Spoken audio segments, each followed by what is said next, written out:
Hey guys, welcome back to the channel. This is story about what if Naruto trains for year and unlocks the Rinnegan part 1. Before I start, please do support for more amazing content and comments for part 2. Do consider to subscribe my channel and share my video to your friends and check out the description as well. Let's start the video. Naruto POV. My name is Naruto Uzumaki Namikaze. I used to go by the name of Naruto Uzumaki instead until I was told of my heritage. All my life I had believed that I had been abandoned by my parents because of what I hold. So you can imagine my surprise when I learned my father was Minato Namikaze, the Yondaime Hokage, also known as the Konoha no Kuroi Senko, Konoha's Yellow Flash, the very same man who sealed the Kyuubi no Yoko in my gut. For a long time I was pissed at my gather for the burden being placed on my life. On some level I feel like he trusted me with the task of keeping the Kyuubi in control, believing I could tame its power. But there are some times where I wish I had never entrusted with the task. My mother was Uzumaki Kushina, Red Death of Konoha, from Yuzushiogakyu no Sato, village hidden among the whirling tides. They say she was beautiful, a redhead with a tomboyish attitude similar to how I used to be, and she was also a kunoichi of the Whirlpool country, which was destroyed at the beginning of the Third Great Shinobi War.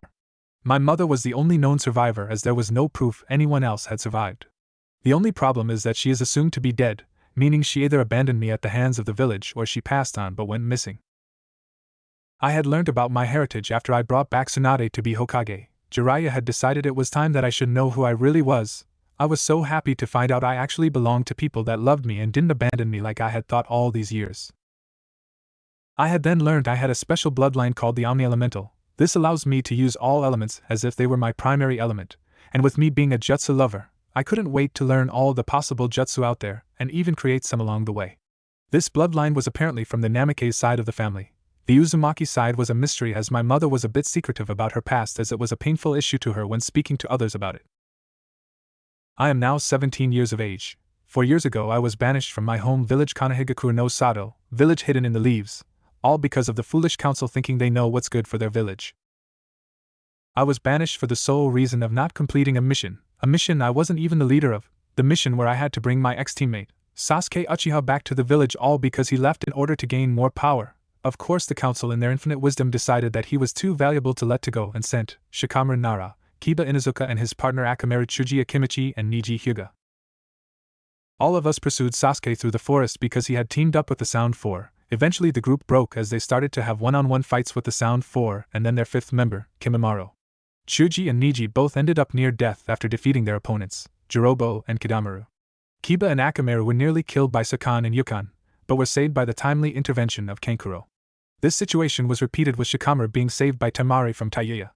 I then engaged Kimimaro in battle for a while but was not a match for him. Rock Lee saved him in order for me to continue pursuing Sasuke. Gaara, in turn, saved Rock Lee, and both were then saved by Kimimaro's succumbing to disease. When I faced off with Sasuke, the battle ended in Sasuke's favor, but he chose not kill me.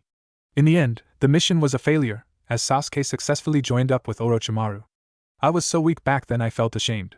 After that mission I made the decision that I and he were enemies. The next time I saw him, only one of us would walk away. I now have many enemies despite being at the young age of 17, the Akatsuki, who are after me for the power of the Kyuubi for their own uses, Orochimaru, who most likely wants the Kyuubi's power himself, but honestly I just want to kill him for killing the Sandaime Hokage, the only person to ever be nice to be as a kid, and my ex-teammate Uchiha Sasuke. Not long after being released from the hospital I was called up to the council chambers that resided within the Hokage Tower. I still remember everything, even to this day. Flashback.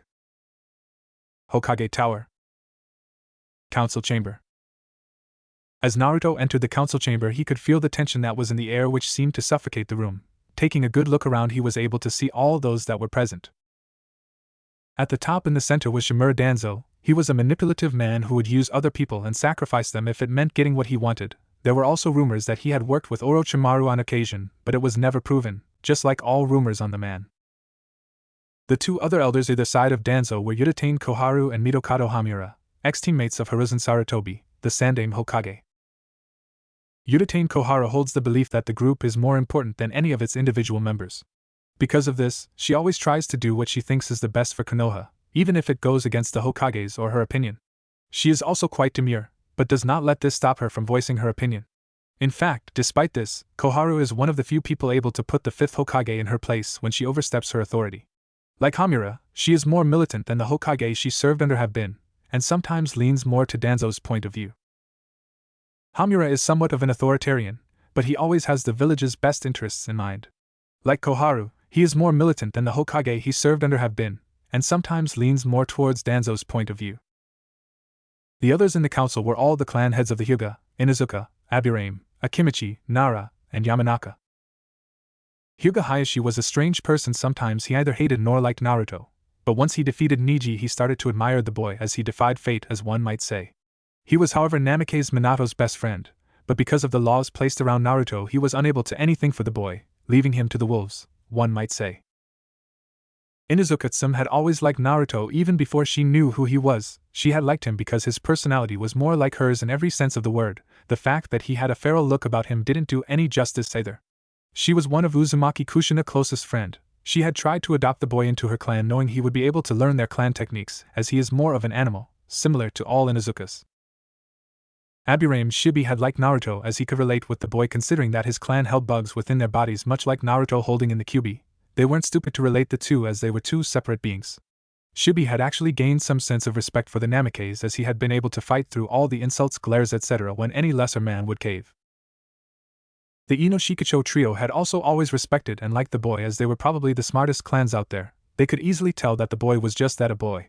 They had also liked Naruto for the simple fact their children admired him the more he grew up, which actually made them train harder than ever. They were all now sitting in their clan seats along with Tsunade in the Hokage seat. On the other side of the room sat the Jonins and Chunins that were Naruto's friends and senseis as they had been told to come. Danzo, looking as Naruto with narrowed eyes, spoke up. "Do you know the reason for why you've been called?" he asked the confused blonde-haired boy who blinked at him. Not really, I was just told I had to come here," Naruto explained with a raised eyebrow as if asking why he was here. Danzo for a moment looked smug for some reason. "We, of the council, have viewed everything that had happened on the latest mission, and given certain circumstances, we have voted to have you exiled from Konohagakure, indefinitely," he said with conviction, making almost every shinobi snap their heads in his direction in shock. "What?" Tsunade shouted in outrage. "Naruto Uzumaki failed to bring back Sasuke Uchiha and allowed him to go to Otogakure with Orochimaru. For that action he must be banished," Koharu spoke up while looking at Naruto with hate through her squinted eyes. "He also used his tenant's power while fighting the Uchiha, putting his life in danger along with anyone else who may come in contact with the boy in the future. Naruto Uzumaki is a ticking time bomb ready to explode," Hamura explained. "We wanted to execute him. The incident at the Valley of the End was not the only time that demonic chakra has been sensed.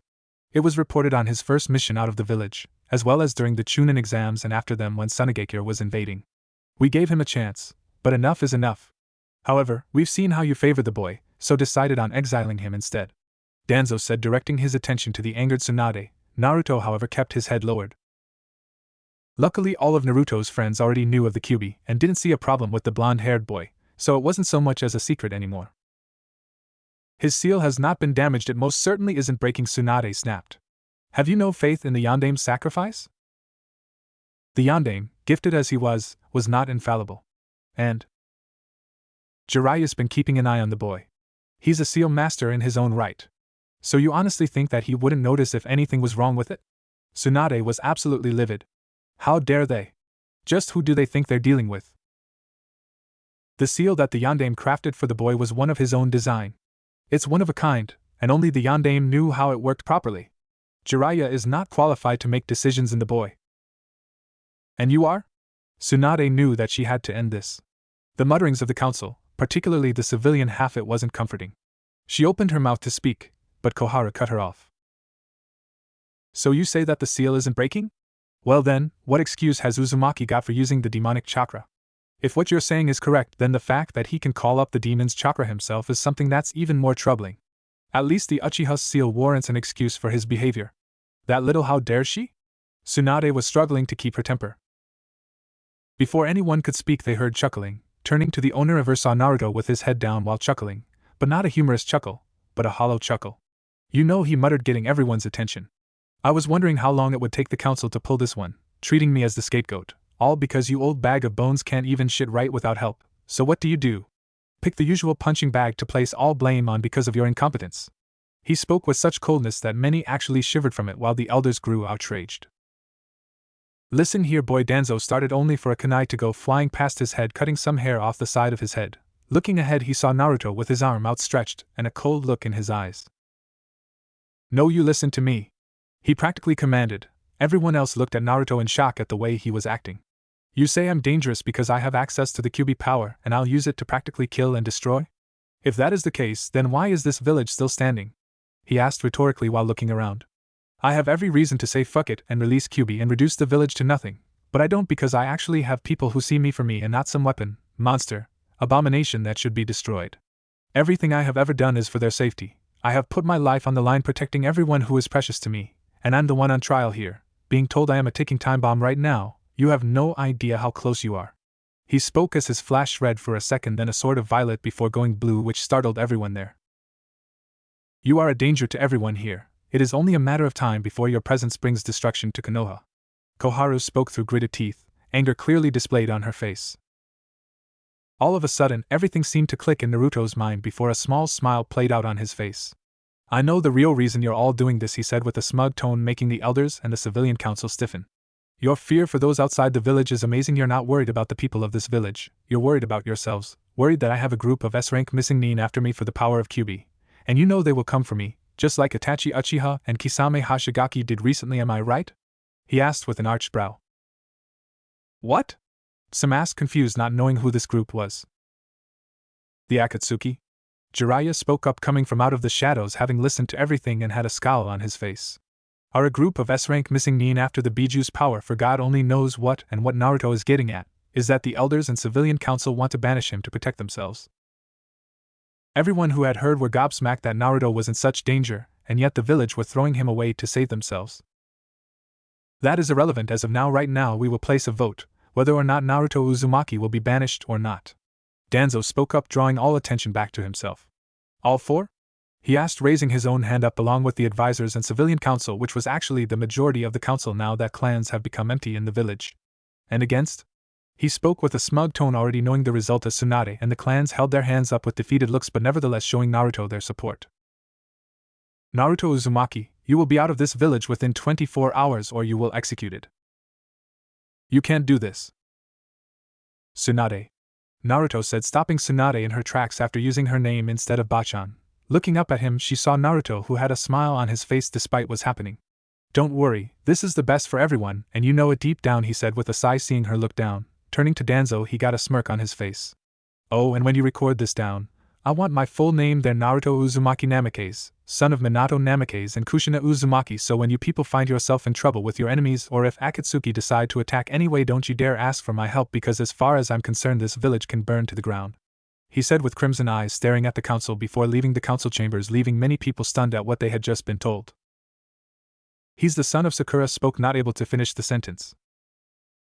Yet Kakashi answered with a sad sigh at failing his sensei's son. "And this village has just banished him," Niji whispered in shock. The elders, civilian and shinobi sides of the council weren't faring much better, but Inoichi spoke what everyone was thinking. "Dear God, what have we done?" Flashback end. Obviously I wouldn't let the village burn just because of my anger at the elders, but for the first time in my life I just wanted them to feel fear, believing that I wouldn't help them. The only reason I ever would is because of Tsunade and Jiraiya as well as my precious people. After that I had gone home to pack up all of my stuff along with scrolls on my bloodline and heritage. Before I could leave, however, Jiraiya had come to my apartment to give me a scroll from my father that he told me to open when I wanted to get really strong, and Tsunade soon came around with a couple scrolls on medical jutsu, knowing that I would need to be able to heal myself despite the Kyuubi healing abilities. After getting a biggest hug I ever thought possible from Tsunade, I had said goodbye to the two Sannin. I left my apartment, and eventually the village, to live my life only Kami knows where. After reading up more about my bloodline, I soon came to the point where it is possible to combine elements to create a sub-element so that I can recreate Mokuton, Hayatan, and many more. With this I just knew it would help me to become extremely strong. In the first few months I eventually came into a life and death situation when all of a sudden I blacked out. When I had woken up I felt stronger than I ever could feel. As I looked around I had noticed the air looked like an explosion rocked the place, until I saw a puddle where I noticed my eyes had turned a grayish-purple iris and sclera with circular ripples in it. After some investigating I learned that the eyes were a bloodline, a dojutsu that was unable to shut off like the Sharingan and Byakugan. I soon learned that people viewed it as nothing but a myth, that the only person to have had the eyes was the Rakuto Sannin. Knowing that, it made me feel special for the first time in my life. It was also with this dojutsu that I seemed to gain knowledge in my dreams about jutsu only for the Rinnegan, as it was called, and that the reason for my omni-elemental bloodline was because the Namikaze were derived from the Rakuto Sennin, just like the Uchiha and Senju. However, the family tree had been lost for generations. It wasn't until about 5 months later where I was on the way to Kumogakure to train more in my right-un element, and perhaps even my right-un element, which I had read up on and learnt that holders of the particular sub-element reside in Kumo as well as 2 fellow Jinchuriki. Of course, I gained this information through some spies had recruited. This was also the same time I met my first Kumo shinobi who would become friends with me as well as allies, and a Wagakure shinobi, who would become my enemy, father like son. It was also the day that something amazing happened. Flashback. Outskirts of Kumogakure. Forest. Jumping through the trees, Naruto was on his way towards Kumo in order to get his right-un element mastered, despite the fact that he is already well versed in that element, but it wouldn't hurt to go to the place that holds the most knowledge of the element to learn more. Just as he was about to jump towards another tree, he could hear the sounds of battle not far, and being the person he is, just had to know what was going on, so in that case he jumped towards where the battle was. As he got close, he was able to pick out 4 Kumo shinobi, 3 females, 2 of them blondes while 1 had red-brownish hair and a male who had white spiky hair. Across from them were 20 IWA shinobi who had lecherous grins on their faces at seeing the 3 beautiful women, something he didn't like to see, but what he could tell is that the Kumo shinobi were a bit worn out while it was clear a battle had been fought given the damage of the area and dead bodies of IWA nin. Damn, this is bad Yujito, can't you use the Nibi's chakra?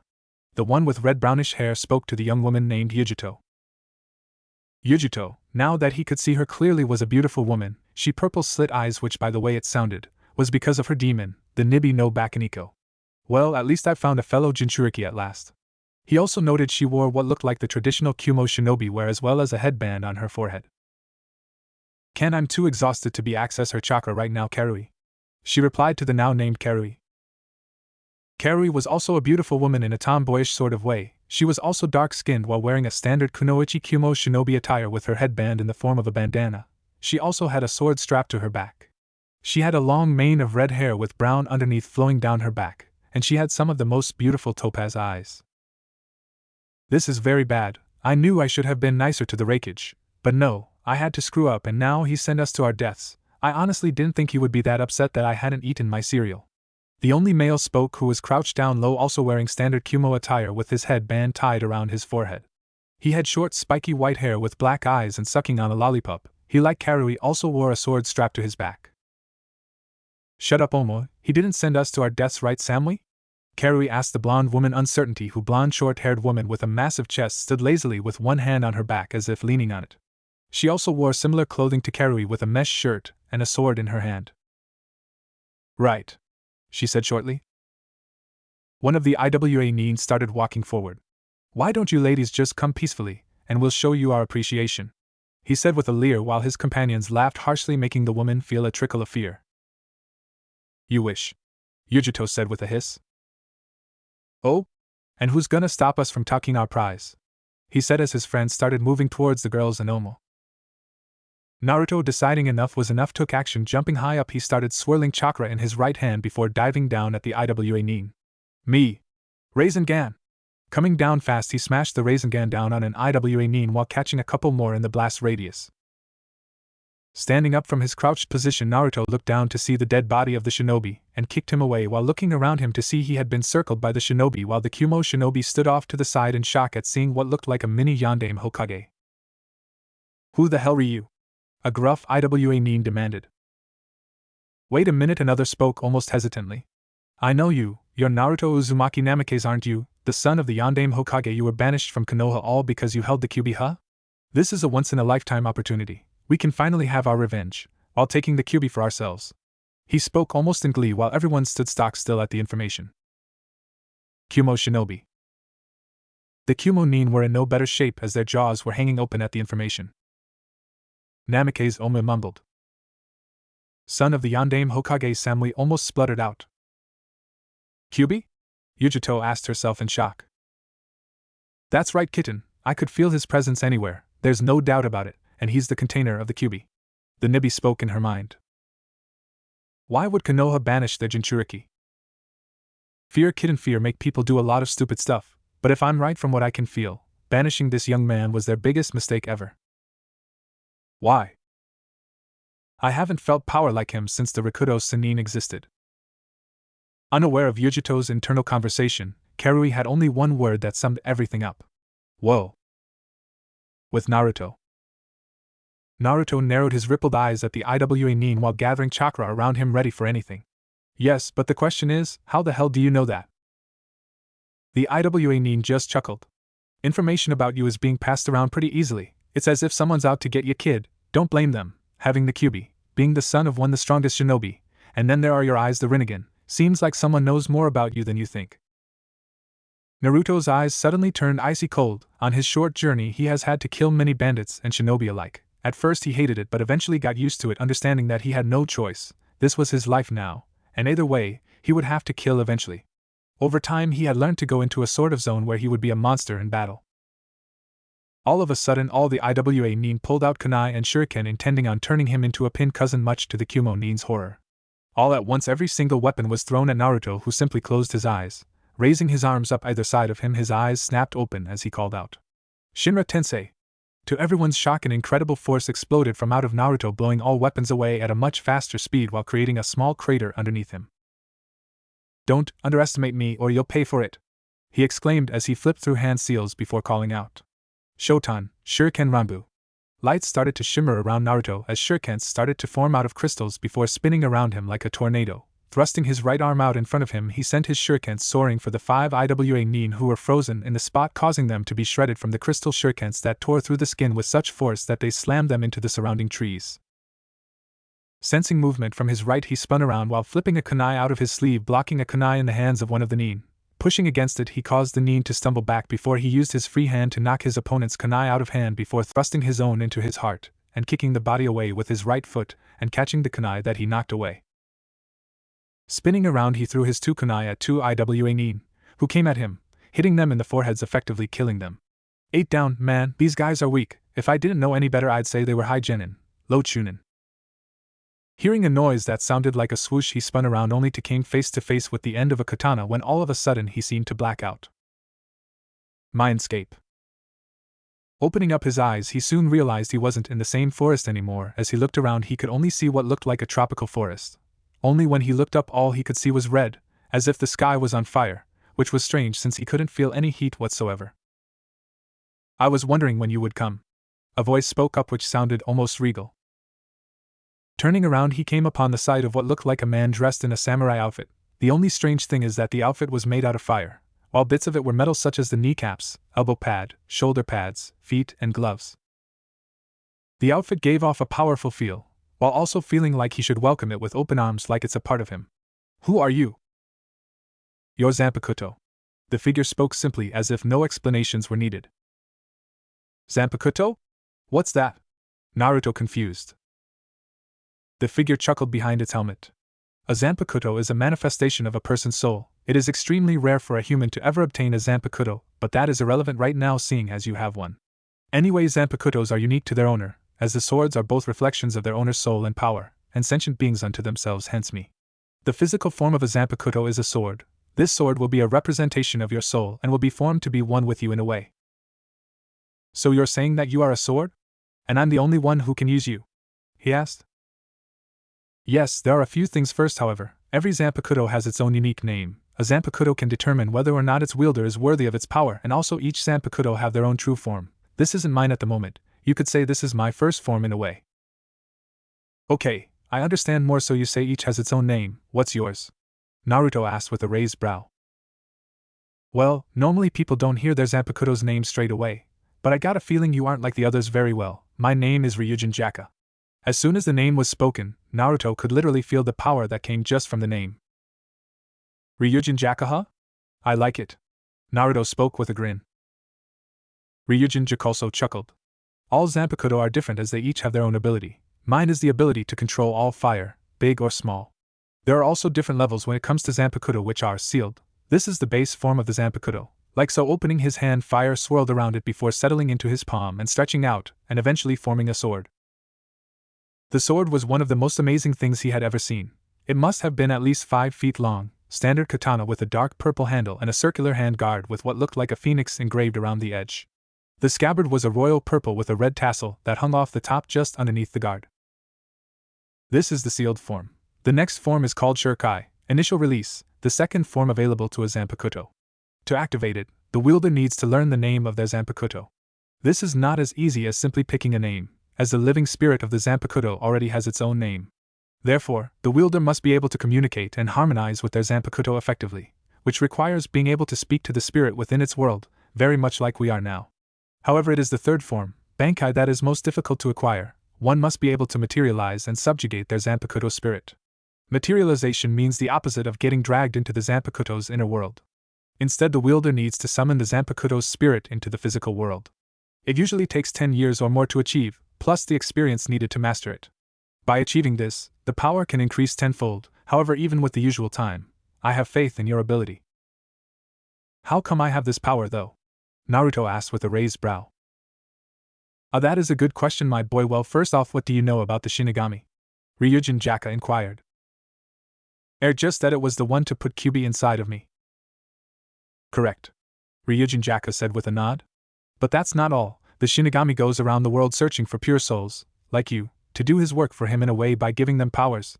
A Zanpakuto, for instance, is a tool of the Shinigami. So you're saying I'm part Shinigami? Naruto asked in shock. In a way, yes, I am, but more of the fact you have been touched by it and given a gift. Ryujin Jaka explained. Well then, I guess I should put on my resume, Shinobi Jinchuriki Shinigami under job, huh? Naruto said with a chuckle.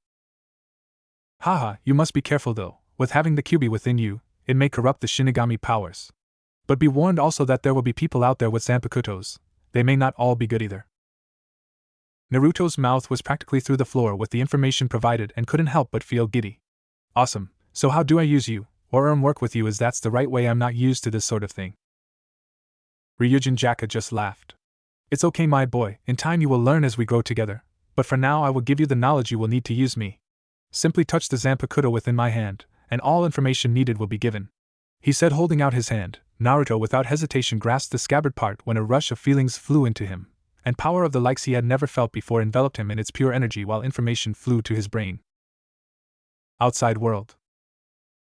Naruto suddenly felt like he had awoken from a dream until the world came into focus just as a katana was about to strike his head. Bringing his arm to block the hit, he didn't expect to find a katana in his hand. Bringing it up quickly, he blocked his opponent's katana and pushed him off, sending him back. Looking down at the blade, everything that had happened moments earlier suddenly came back to him, causing a grin to form on his face. Putting the sword up in front of him so it was horizontal, he grasped the scabbard with his left arm tightly as he started pulling on the handle. All around him the temperature started to go up, causing everyone to back away from him cautiously as the grass beneath his feet started to catch fire, while a red haze covered his body. Kumo team. Is the Kyuubi? Karui asked Yujito. No, this is something else, she replied while shaking her head. Where the hell did that sword come from? Omo asked, not expecting an answer. Samui eyed Naruto with calculative eyes. Who is this boy? Everything seems like some fairy tale. As soon as this over, I want answers. With Naruto. Naruto's eyes snapped open as his Rinnegan seemed to glow, pulling out the sword all the way. He called out, Bansho Isai Kaijin Tenace, Ryujin Jaka. What came next was something no one would ever forget. Fire engulfed the katana with such unnatural heat that the surroundings started to catch fire just from the intensity. The fire from around the katana grew and enveloped Naruto himself, who seemed to be in a state of peacefulness as the fire shot up into the sky, turning the once blue sky red. And just like that, all the fire that surrounded Naruto vanished, only enveloped the katana, handle included, as well as Naruto's right arm. Placing the scabbard in his belt, he brought Ryujin Jaka in front of him and swung ahead, causing a wave of intense heat to spew forth, enveloping 10 IWA Nin. Unfortunately, they didn't have time to scream as the heat turned them to dust, incinerating them. Turning around, he jabbed forward, stabbing an IWA Nin trying to sneak up on him. Fire exploded from the katana, wrapping around the enemy as his screams pierced the air before he was burnt to a crisp before copying the same thing with the last remaining Nin. Sighing in relief, Naruto placed the katana back in its scabbard, which dispelled the flames before he turned to see 4-stun Kumo Nin. I don't know about you, but I could really do with getting to Kumo right about now. Flashback end. After that, they took me to the Reikage, where explained everything that had happened to me to him ever since I was banished, as well as the Zanpakuto. I was still in shock that I was part Shinigami, but couldn't wait until I found others like me. I soon learned a lot of techniques from my Zanpakuto, which are called Hado, which are the destructive spells, my favorite, and Bakuto, the more defensive spells, very helpful. They were classed as Kido, which is Demon Way. After the Raikage found out who I was, he decided that he would help train me, which made the 4 Kumo shinobi to look on in shock, which I had seen too many times lately. When I asked why, he simply told me that when I became a legend, that to mention he had trained me, which I had to admit, wasn't a bad deal. So from that day on, I learned from the Raikage and sometimes his brother who called himself Killer Bee, the Hachibi no Kyogi Jinchuriki. They taught me a lot about right-on to the point where I could use it from any part of my body like it was nothing. I also learned some Ranton, not a lot, but enough to get me by. I stayed there for 6 months, integrating with their culture and getting to know everybody. I started seeing the Raikage and Killer Bee as 2 crazy older brothers, while I became closer to Yujito, Samui and Kari. I knew they were trying for my affection, but at the time I was unable to give it to them. Killer Bee had told me about an island where he learned to control the Hachibi's chakra and offered to take me. Despite how much I felt I needed to, I knew I couldn't at the time, so I told him I would when I was ready, seeing as I felt I was nowhere near strong enough yet. When I eventually had to leave, I said goodbye to everyone, except for the 3 girls. Nope, but I gave them each one hell of a kiss that they would remember for a while. My next destination was Kirigakure to learn about Suiton Jutsu, seeing as that is where they specialize in that element. While there I had met Meitorumi the sexy, yet commanding Nozukage, and had found she was quite flirtatious with me, something I didn't mind considering her beauty. However, despite how much I wanted to, I had told her nothing could happen yet. While she was disappointed, she understood clearly. That didn't stop her from leaving me with something to remember. Soon after that I ended up in Sunigakure, where I followed up on futon manipulation, since I knew all masters of the elements hailed from the great village. I progressed well in the art thanks to Gaara and Temari, who had felt like they owed the blonde young man for saving Gaara from the darkness. At some point during the 3rd year of my banishment, I finally opened the scroll Jiraiya had given me before I left, and what do I find within it?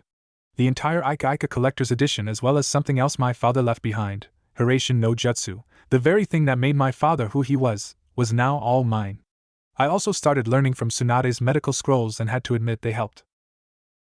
I soon found my partner in crime, as well as one of my lovers. Instead of being in a relationship, we were what you could say friends with benefits, something we both were okay with considering our life at that moment. This person was the beautiful Kagura and Kai. Her emerald eyes and crimson hair always seemed to sway in mischief. She wore a black battle kimono that was slightly altered.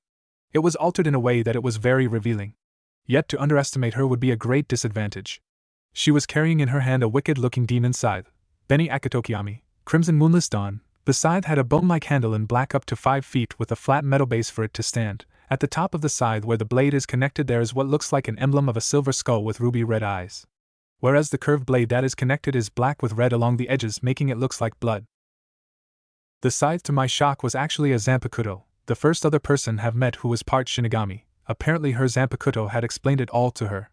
It seemed for some reason it was always in its Shurikai form. Ryujin Jaka had told me that it was either because it was too powerful, or she didn't have enough control, or maybe both. The advantage was that it never got in the way, unlike mine, which would make me walk around with a sword on fire 24/7. When she uses her Zanpakuto, it tends to increase her battle lust, which doesn't concern Kagura at all since she loves battle. With Beni Akatokiyami, Kagura can unleash some destructive techniques that could possibly rival me. Her techniques though tend to relate with the moon. Her expertise with her Zanpakuto had earned her the name Shizuhi Kijo, Scarlet Witch, because of her techniques and her crazy lust for battle.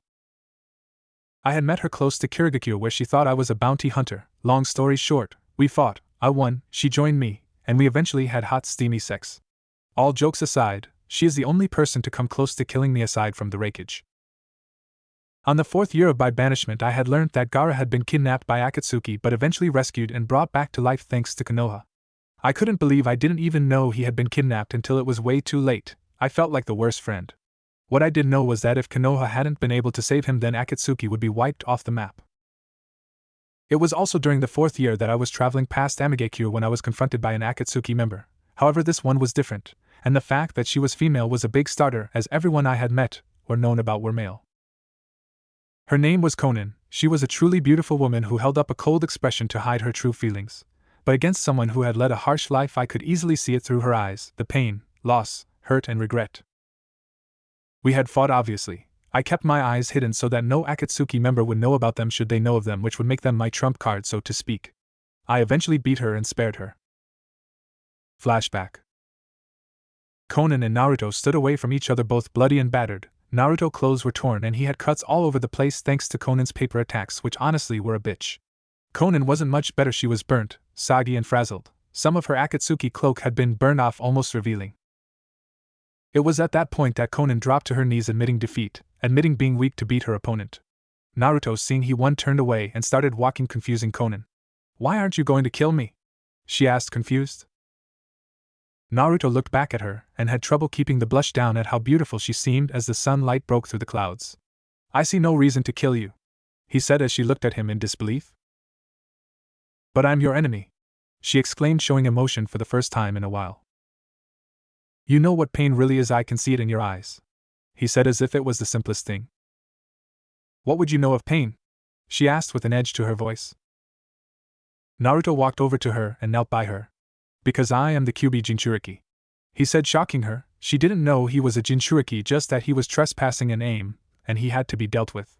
"We Jinchuriki are the epitome of pain, agony, loneliness. We feel it all, and what's worse is we're treated like nothing but scum or being made into tools for other people's own selfish needs, and your leader is nothing more than one of those pathetic delusional fools," he said in a harsh tone that surprised her.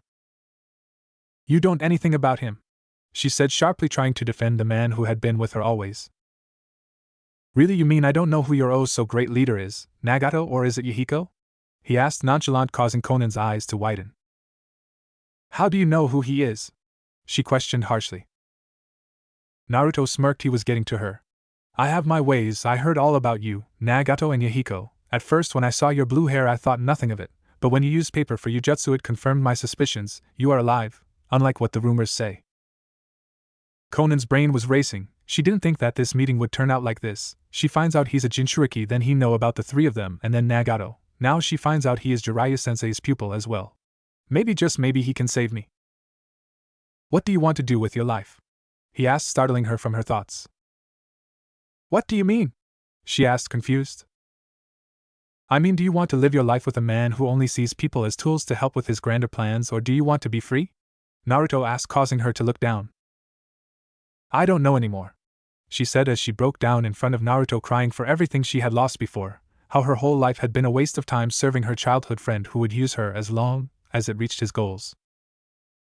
Naruto, seeing a broken-down woman, hugged her, bringing his arms around her midsection, while she on reflex put her arms around the man's neck and cried into his shoulder. "You can leave with me," he suggested, startling her, not expecting that. "I can't. He would find me and kill me. It would be too dangerous," she said, as much as she wanted to go with the man that had made her see reality. Naruto shook his head and lowered the glasses he wore to cover his eyes, revealing his own Rinnegan, which made her wide-eyed. "I wouldn't let him, I promise," he said with a grin which caused a tint of pink to appear on her pale skin. "How do you have those eyes?"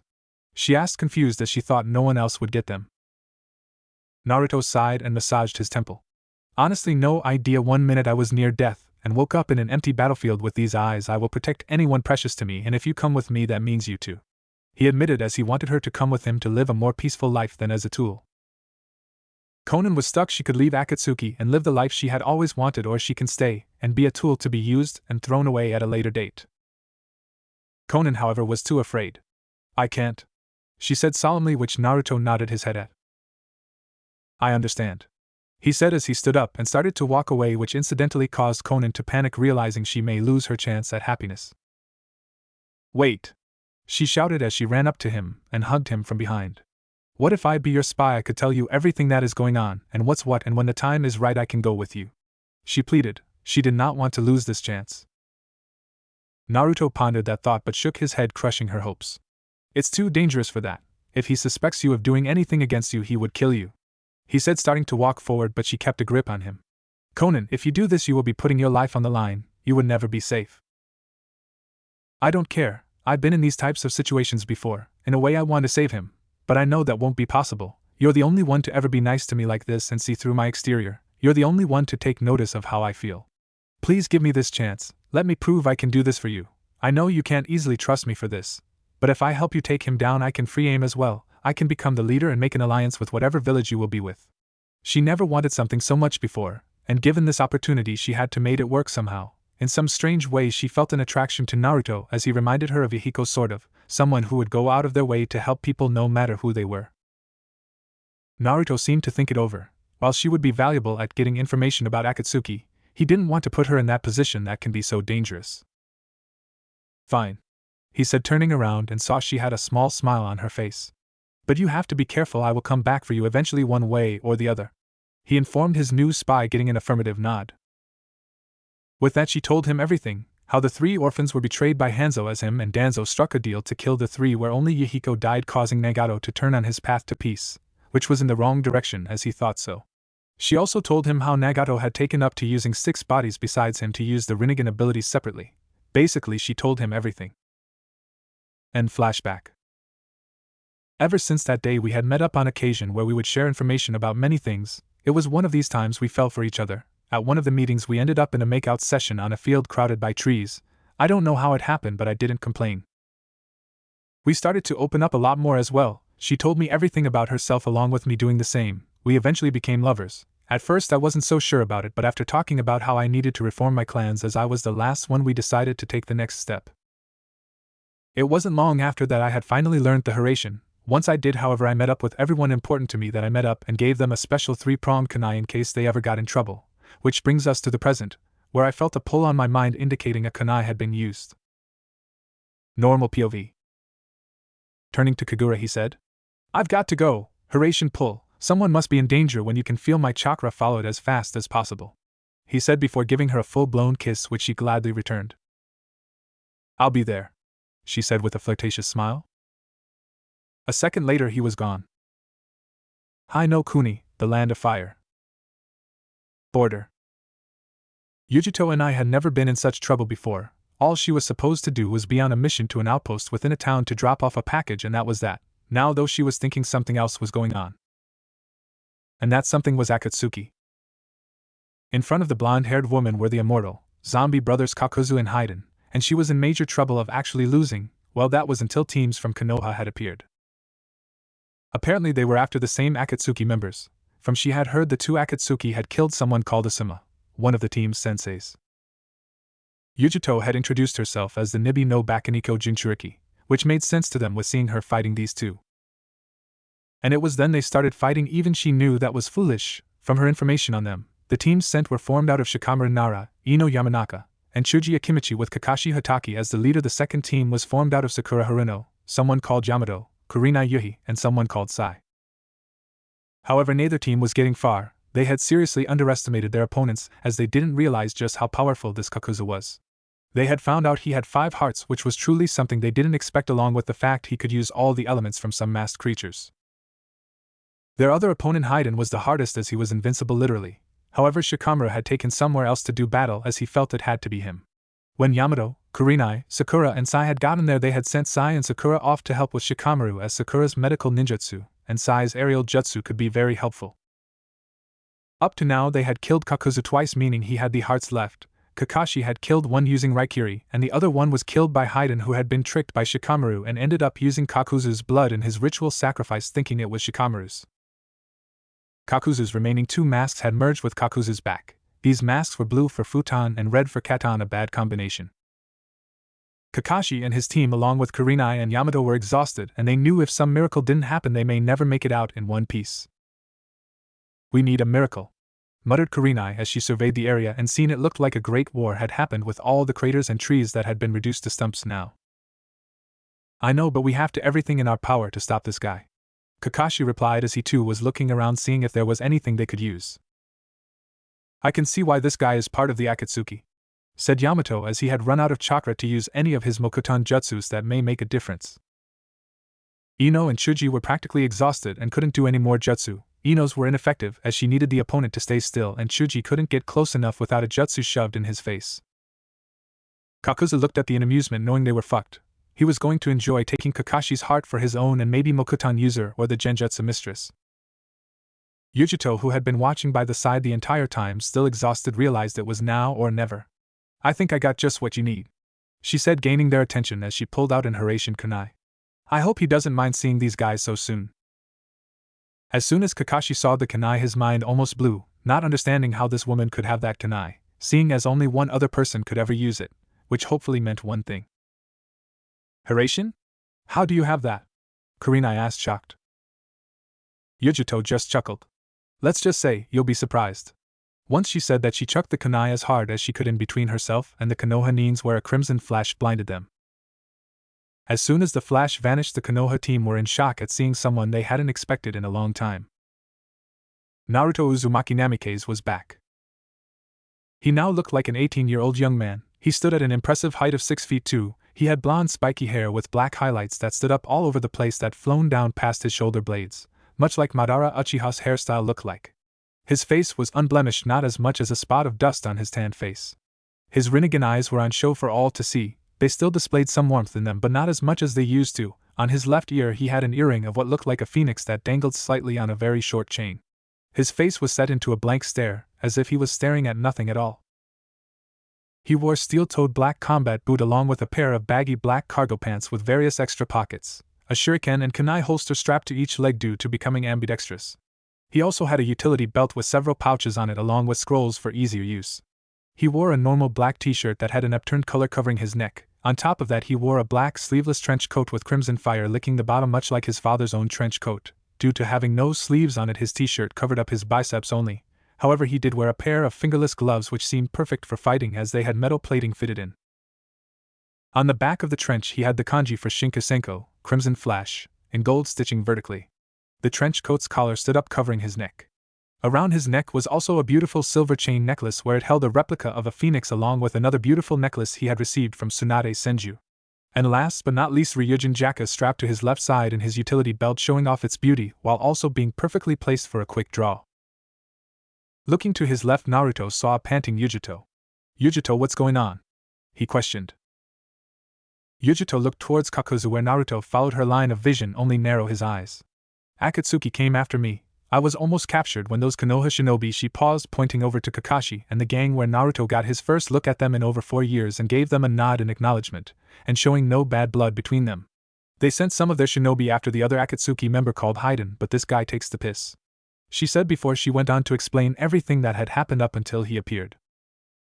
"So gotta kill him 3 more times, huh?" he said as if it was no trouble. "I'll give it a go." Kakashi was still looking at Naruto in wonder. Over the years, information of Naruto appeared in the bingo book which he along with every jonin had a copy of and practically knew all about his bloodline, the Rinnegan, the same one that was meant to be a myth. When he read it, some part of him thought it was just a lie to gain attention, but seeing it now was a whole other situation. He could practically the power. "Well, there's you miracle Kurenai," he said with an eye smile. "You think Naruto can really beat this guy? I mean, all of us had trouble." Ino asked, unsure. While she was sure Naruto had become strong, she didn't know just how strong he is. Kurenai said nothing, just pulled a bingo book out of her pocket, flipped some pages and gave it to Ino so her and Shuji could read it. As she read it, she couldn't believe what it said. Name: Naruto Uzumaki Namikaze. Age 18. Hair color: long blonde hair with black highlights. Eye color: Rinnegan. Alias: Shinkasenko, Crimson Flash. Height: 6 feet 2 inches. Weight: 125.215 pounds. Heritage: Minato Namikaze, Yandame Hokage, and Kushina Uzumaki, Red Death. Rank/class: S rank. Skills: exceptional taijutsu, a ninjutsu monster, master kenjutsu artist, quite skilled in fuinjutsu and a chakra powerhouse, never known to run out of chakra, can see through most genjutsu. Bloodline: the Rinnegan, descendant of the Rikudo Sennin, allows the wielder to use all element manipulation. Nature affinities: Katon, Suiton, Futon, Raiton, Doton, Mokuton, Hayaton, Shoton, and Gravity. Wielder of the Rasengan and the Hiraishin no Jutsu. Jinchuriki of the Kyubi no Yoko. Weapon: Zanpakuto. Zanpakuto name: Ryujin Jaka. Description: at least 5 feet long, standard katana with a dark purple handle and a circular hand guard with what looked like a phoenix engraved around the edge. The scabbard was a royal purple with a red tassel that hung off the top just underneath the guard. Compared to the last time she had seen him, he had changed so much, and with what everything said, he seemed almost like a god. He's amazing. Perhaps being banished did him some good after all. I doubt he would have this strong in the village. Whoa! Shuji said, shocked. Yep, he's come a long way from the last time we've seen him. Kurenai said in a sort of proud tone. Don't forget hot. Ino blurted out, which made her eyes wide with shock, and furthermore when Kurenai said in almost like a trance. Yeah.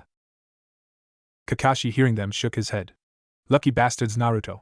He thought in amusement. With Naruto. Naruto turned back to Yujito and told her. Stay with Kakashi and the other, this may get destructive. He said with a smirk, making her sigh and shake her head before doing as he said. Naruto walked towards Kakuzu with a look that could certainly kill, as his Rinnegan seemed to penetrate his very being. Kakuzu shivered, it was like he could feel his death before him. Kakuzu just smirked. If you think you can defeat me, you truly are mistaken, just like the Konoha shinobi Haiden killed, he said with a laugh. Naruto frowned at that, since he hadn't heard someone had gotten killed. Who? Asuma Sarutobi, I believe his name was, he said, making Naruto sharpen his eyes while trying to control his anger. You bastard, now I have more than one reason to kill. I'll make sure you never leave here alive, he said, voice full of anger. Kakuzu grunted, showing he didn't care about killing Asuma. He was a worthy bounty, he said, angering Naruto more. Naruto grit his teeth together at hearing that. That's all human life is to you? Bounty? You people disgust me. Well, little Jinchuriki, what do you plan on doing? Naruto chuckled before holding his right hand up. I plan on showing you what it's like to feel true pain. Shinra Tensei. The ground in front of him was literally ripped up, breaking away as if some powerful force was blowing the area away. A second later, Kakuzu was picked up off his feet as he went sailing back through a couple trees before stopping. Sidelines. The group looked on in shock at the power of the jutsu. Looking at the result, they saw what looked like a half-pipe that was sent at where Kakuzu was stood, which was now a crater. How the hell did he do that? Exclaimed / asked Ino. That was the sixth element, answered Yamato vaguely. Sixth? Questioned Chuji. Yes, while you and the others know the primary five, there is also a sixth called gravity. No one really knows how to control it, but it seems the Rinnegan allows that possibility, answered Kurenai as she marveled at the power. Battle. Kakuzu was in pain, more pain than he thought possible. He wasn't expecting such an attack from the Jinchuriki, and now he paid for it by underestimating him, even though he had that dojutsu. Standing back up with his arms still extending by his black thread, which made them dangle down, reattaching them to make them the size of normal hands, he went through hand seals as the red and blue masks' mouths opened up. Katon, Gokakyu no Jutsu. Fire release, great fireball technique. The red mask then shot out a huge fireball. Futon, Rankuden. Wind release, drilling air bullet. The blue mask shot a compressed ball of air at the fireball. Both jutsus combined, creating a ball of fire with intensity of that of the sun, soaring at Naruto, who had his eyes closed. The fireball was still raging towards him. He could feel the heat getting closer, his blood pumping, and despite himself his grinned. He had been charging up chakra to use a jutsu he hadn't properly tested yet, but now was a good time as any to stop that fireball. Water was out of the question, as it would evaporate, wood would burn, wind he may as well kill himself. There was no other jutsu except. Naruto snapped his eyes open and held out both of his hands and shouted, Fujitsu Kyuin! As soon as the fireball made contact, instead of an explosion, it hit a carrier that formed around Naruto before it started to be sucked into the barriers at the points of Naruto's hands. A minute later, and the fireball had been absorbed.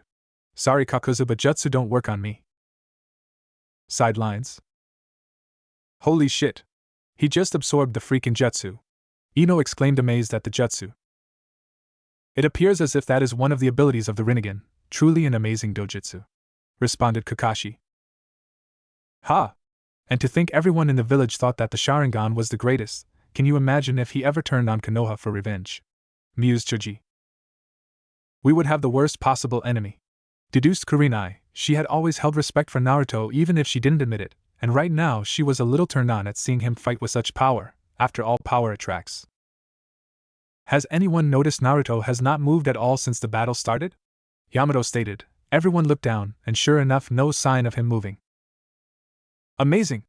Ino exclaimed as she felt horny herself seeing someone so powerful and hot fight, especially with it being Naruto. She had never admitted it before, but she had always found him cute when they were younger, and seeing him now brought out all those emotions. With Shikamaru. Shikamaru had just wrapped a couple dozen explosive tags around Haiden with his shadow stopping him from moving. Now Haiden was hovering over a giant hole that went down for ages. The explosive tags were all connected to the trees around him, and for once in his life he felt fear run through his system as he knew he could actually die. or be unable to be put back together again should he collapse in the hole in pieces. What's going on? When did you do this? Haiden yelled as he indicated to the giant hole below him. I just set up this trap beforehand here. That's all. Shikamaru informed him as he was bent slightly panting. This guy, he wasn't just separating us two without thinking he did it to lure me here? If that's true, he planned it up to here. Shikamaru then bent down to pick up a fallen pack of cigarettes. If you curse someone, you dig your own too. He pulled out a cigarette and put it in his mouth. You killed my sensei by curse. He then lit the cigarette. Don't think you can just merrily go your own way. Haiden glared at the lazy Nara so hard you would think he would set aflame. That's your grave. Kukukuku, I won't die even if my body is scattered and I only have a head. I'll climb out of here and rip out your throat. Shikamaru took a smoke of the cigarette before taking it out. This forest is special even within the fire country. Only our clan is allowed to set foot in here. No one else will come. Our clan will keep an eye on you forever. As he said that, deer were coming out of the tree line all over the place. Shikamaru then felt a hand grasp his shoulder lightly. Looking over his shoulder, he saw the spectral figure of Asuma sensei stood there with a proud smile on his face. You did good, Shikamaru. Yeah. The spectral Asuma then pulled out his cigarettes pack before pulling out a single cigarette and putting in his mouth. Shikamaru pulled out his lighter and lit it for one last time. My will of fire I entrust it to you. Those words echoed through Shikamaru's mind as if being told them. Goodbye, sensei, he said before he flicked the lighter at the bound-up figure of Haiden. The lighter then touched the first explosive tag, causing a chain reaction which caused a massive blast that rocked the area surrounding him. As the smoke cleared, Shikamaru looked down the blood-splattered hole to see the various parts of Haiden lying at the bottom while his head was facing him. Haha, Jai, ha, well, look at this, you've screwed me over pretty bad. Haiden's head yelled up at Shikamaru. But Jashin-sama will deal his retribution. Feel the WRH of Divine Judgment. Yeah, like I'm afraid of that. Shikamaru said as he pulled out a kunai with a wire attached to it. You and me, we believe in different things. I believe in the will of fire, but right now your god isn't that Jashin-sama or whatever, it's me. Pulling his kunai up to his face level, he said. Now I deal my judgment. He then threw the kunai with an explosive tag attached to the midsection of the hole where it then blew up, making Haiden go wide-eyed. Like I said, you will feel the wrath of the divine Jashin-sama's divine judgment. Just you wait. Haiden yelled up like a crazed man as rubble fell on him. Jaya, ha, I shall be the executor of that judgment. I can take you out with just my teeth. I'll bite you down into tiny little pieces. He yelled up as the last piece of rock fell on his head. With Naruto. Kakuza had to admit, he was not going to win. This man was surely more powerful than anyone he had ever fought. He may even be more powerful than Pain, and that was saying something. Ha, you remind me of Leader-sama. He said he may as well help out the guy who proved to be more powerful than him and given him a good workout. Leader-sama? Naruto questioned. Yes, the leader of Akatsuki has your eyes, the Rinnegan. Naruto's eyes widened in shock. Of course, he acted surprised as he knew already thanks to his informant within the organization. I'll have to remind to repay Konan-chan. Naruto nodded. I see. Not giving Kakuza any chance, Naruto once more performed another jutsu. Mokutan, Jibaku Iso. Out of nowhere, a tree started to grow around Kakuzu, effectively trapping him strongly even though he tried to break through.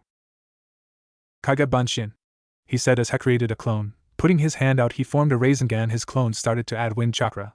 Only this time the wind started to pick up, ripping the ground apart, destroying trees around him. He closed his eyes while focusing on the power of the jutsu.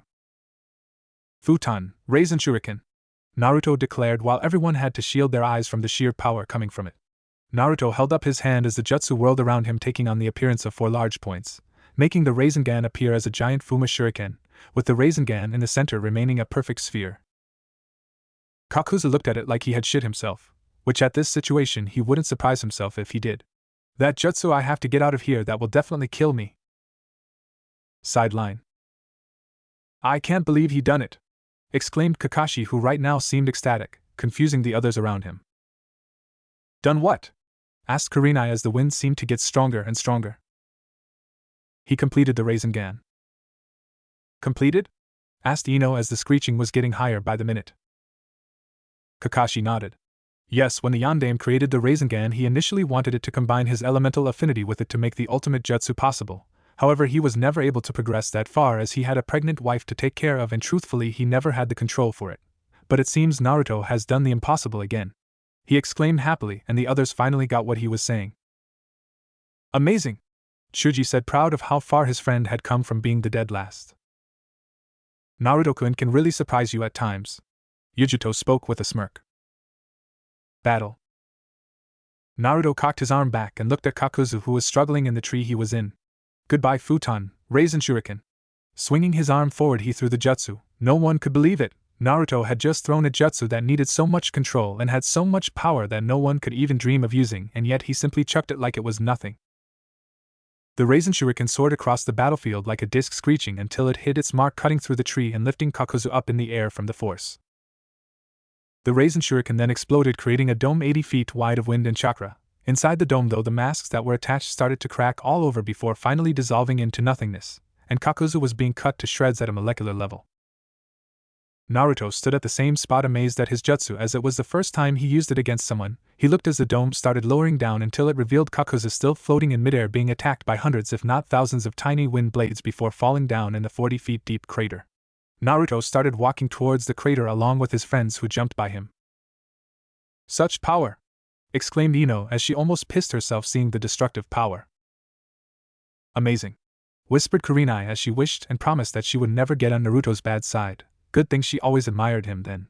She was also happy that one of the people who had a hand in killing Asuma was now dead. Many believed that her and Asuma were an item for a while, when in reality they were close friends who always shared their secrets. Ever since the academy they were like siblings.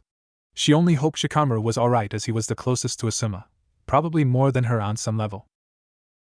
She also knew that Naruto viewed Asuma as some sort of uncle, as he was the only other person other than the Sandaime who actually treated him like a real person when he was younger. Asuma had informed her of Naruto and what he was like, which caused her to become intrigued and understood that his idiotic ways was a mask to hide the pain, as it was easier that way, something she could relate to. Kakashi also was awed and terrified of the jutsu Naruto had just used, as it was truly a powerful jutsu which looked like it was a one-hit kill. In fact, all of Naruto's jutsu that had seen had been destructive and high level.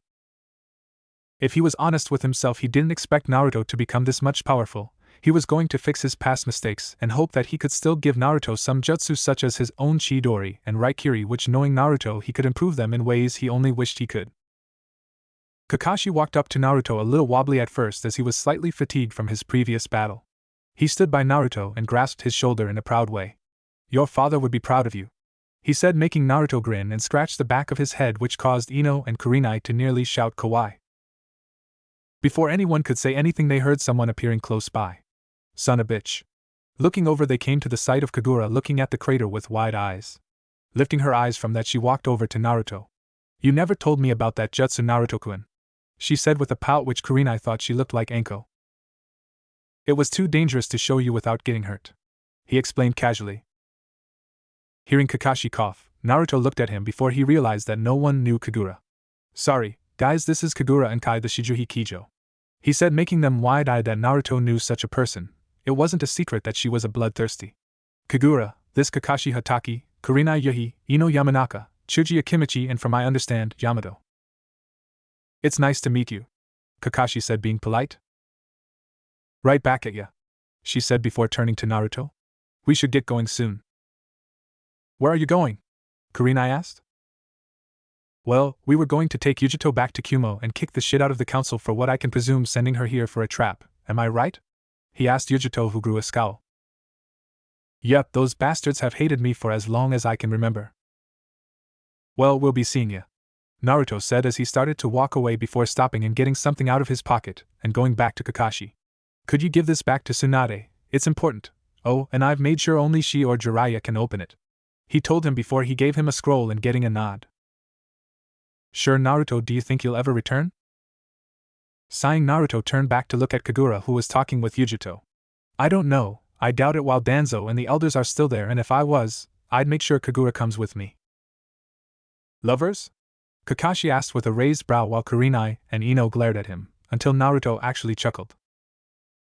"More than you know, Kakashi, more than you know," he said with a smirk before he walked away towards the center of the crater, leaving two blushing women and a perversely giggling man, while Chuji and Yamato blinked between the interaction.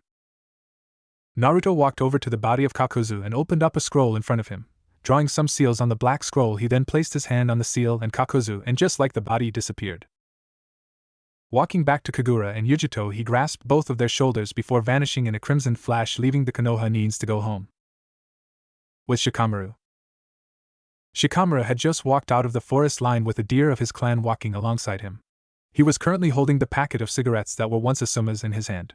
Before he could go on any further, a pink and black blur dropped down in front of him. Sakura and Sai dropped down in front of Shikamaru in a crouch and stood up. They noticed how Shikamaru looked disheveled as if he had been in a war of his own, and they also noticed the deer next to him, which they thought as strange. "Here you are!" Sakura exclaimed, happy to see Shikamaru alive. "Reinforcements?" asked Shikamaru with a raised eyebrow. "You're a little late, aren't you?" Sakura and Sai both looked shocked for a moment before Sakura asked, "What?" "Shikamaru, you took out an Akatsuki on your own." While Sai muttered, "He's more impressive than I thought." Shikamaru then put the pack in his pouch. "This time I really had to do it, so yeah," he said as he glanced at the deer beside him. Sakura smiled slightly, secretly proud of her friend. "Yeah, I guess. What's going on over at the others?" "We left them to go help you," so Sakura trailed while Sai finished off. "Let's go back to them." The three of them then jumped into the trees to meet up with the others, and unknowingly an old friend. Later. Both teams eventually joined up and were now stood in a part of the forest debriefing each other about what had happened. "So Naruto really shown up, huh?" Sakura asked, wishing she had seen him. "Yep, he's strong too, but right now, we need to get back to Konoha. Naruto asked me to give Tsunade a scroll and it might be important," Kakashi said, getting a nod from everyone before they shot off. Kakashi only hoped the scroll didn't contain any dreadful news. Oh, he had no idea. Konoha. Hokage Tower.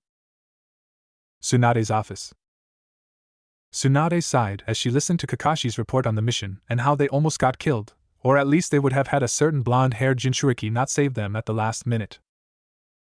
While she was glad that Naruto seemed to be doing well and happy with his life, and from what Kakashi had also passed on to her, he's already on his way to rebuilding his clan, she was also sad that she hadn't been able to see him herself. After all these years, she still couldn't get over the fact of how strong Naruto had gotten, stronger than possibly the Yondaime, and that was saying something. She sometimes wondered why Naruto never created his own village. With his popularity, she knew it wouldn't be hard to recruit shinobi. To think that the very village she served had banished him out of their fear, on some level she was happy he was banished, not because she had ill intentions towards him, but rather because she wanted him to enjoy his life and what's out there rather than be stuck in a village that hates your guts. "Oh, and Tsunade-sama, Naruto told me to give you this," he said, handing her a scroll which she hastily took out of his hands and tore it open. Unraveling the scroll, she read it to herself. "Dear Tsunade, sorry I've not been able to make contact until now. Things have been stressful for the past few years, what with all the traveling and training for Akatsuki, Orochimaru and Sasuke. Anyway, hopefully when I see you we can talk about what I've done the past few years. Right now though there is an important issue that Konoha needs to be aware of. Despite my anger towards Danzo and the elders, I don't wish to see Konoha burned to the ground.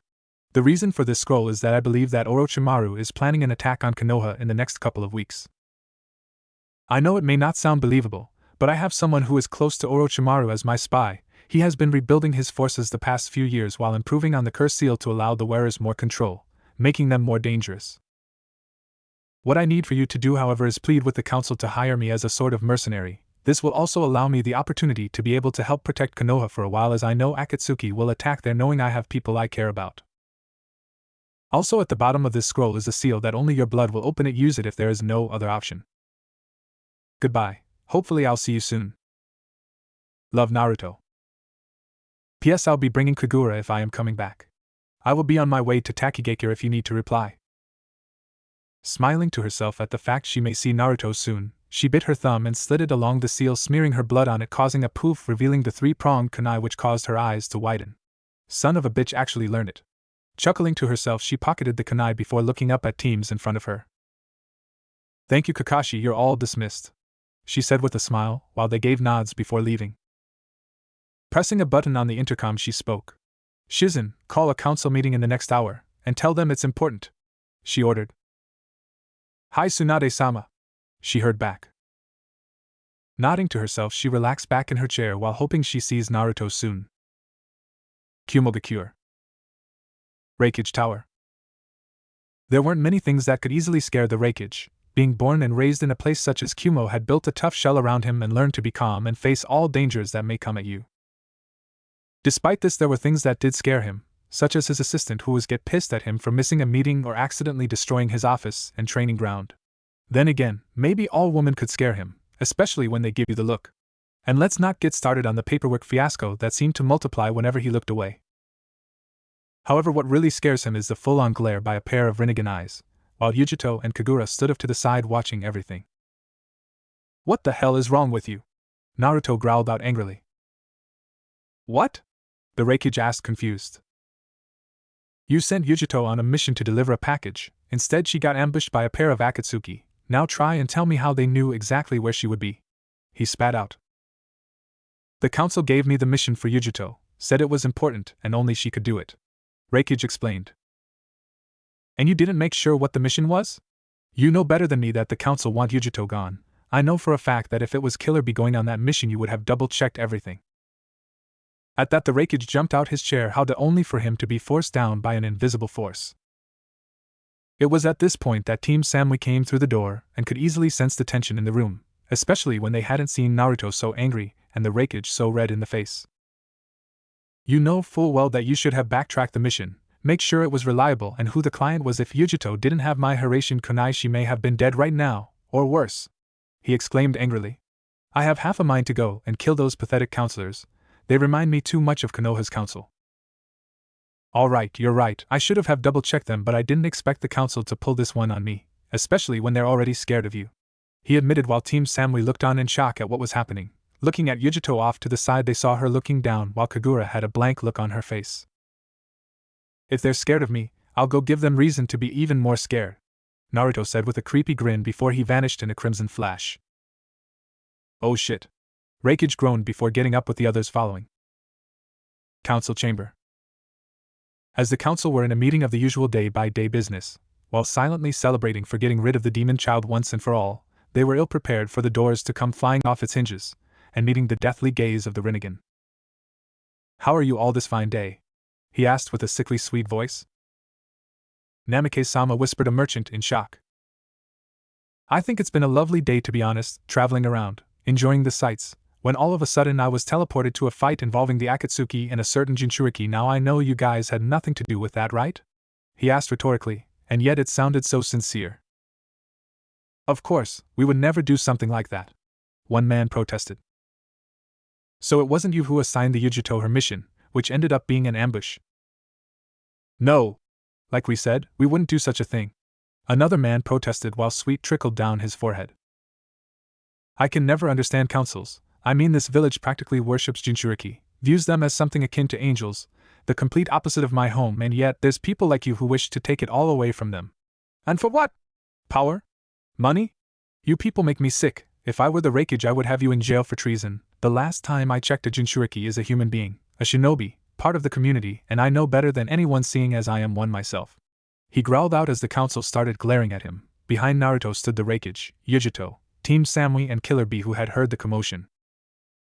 "Listen here, you disrespectful brat, you can't tell any of us what to do. This is not your village, so go home where you and your kind belong," one of the more stupid council members ranted.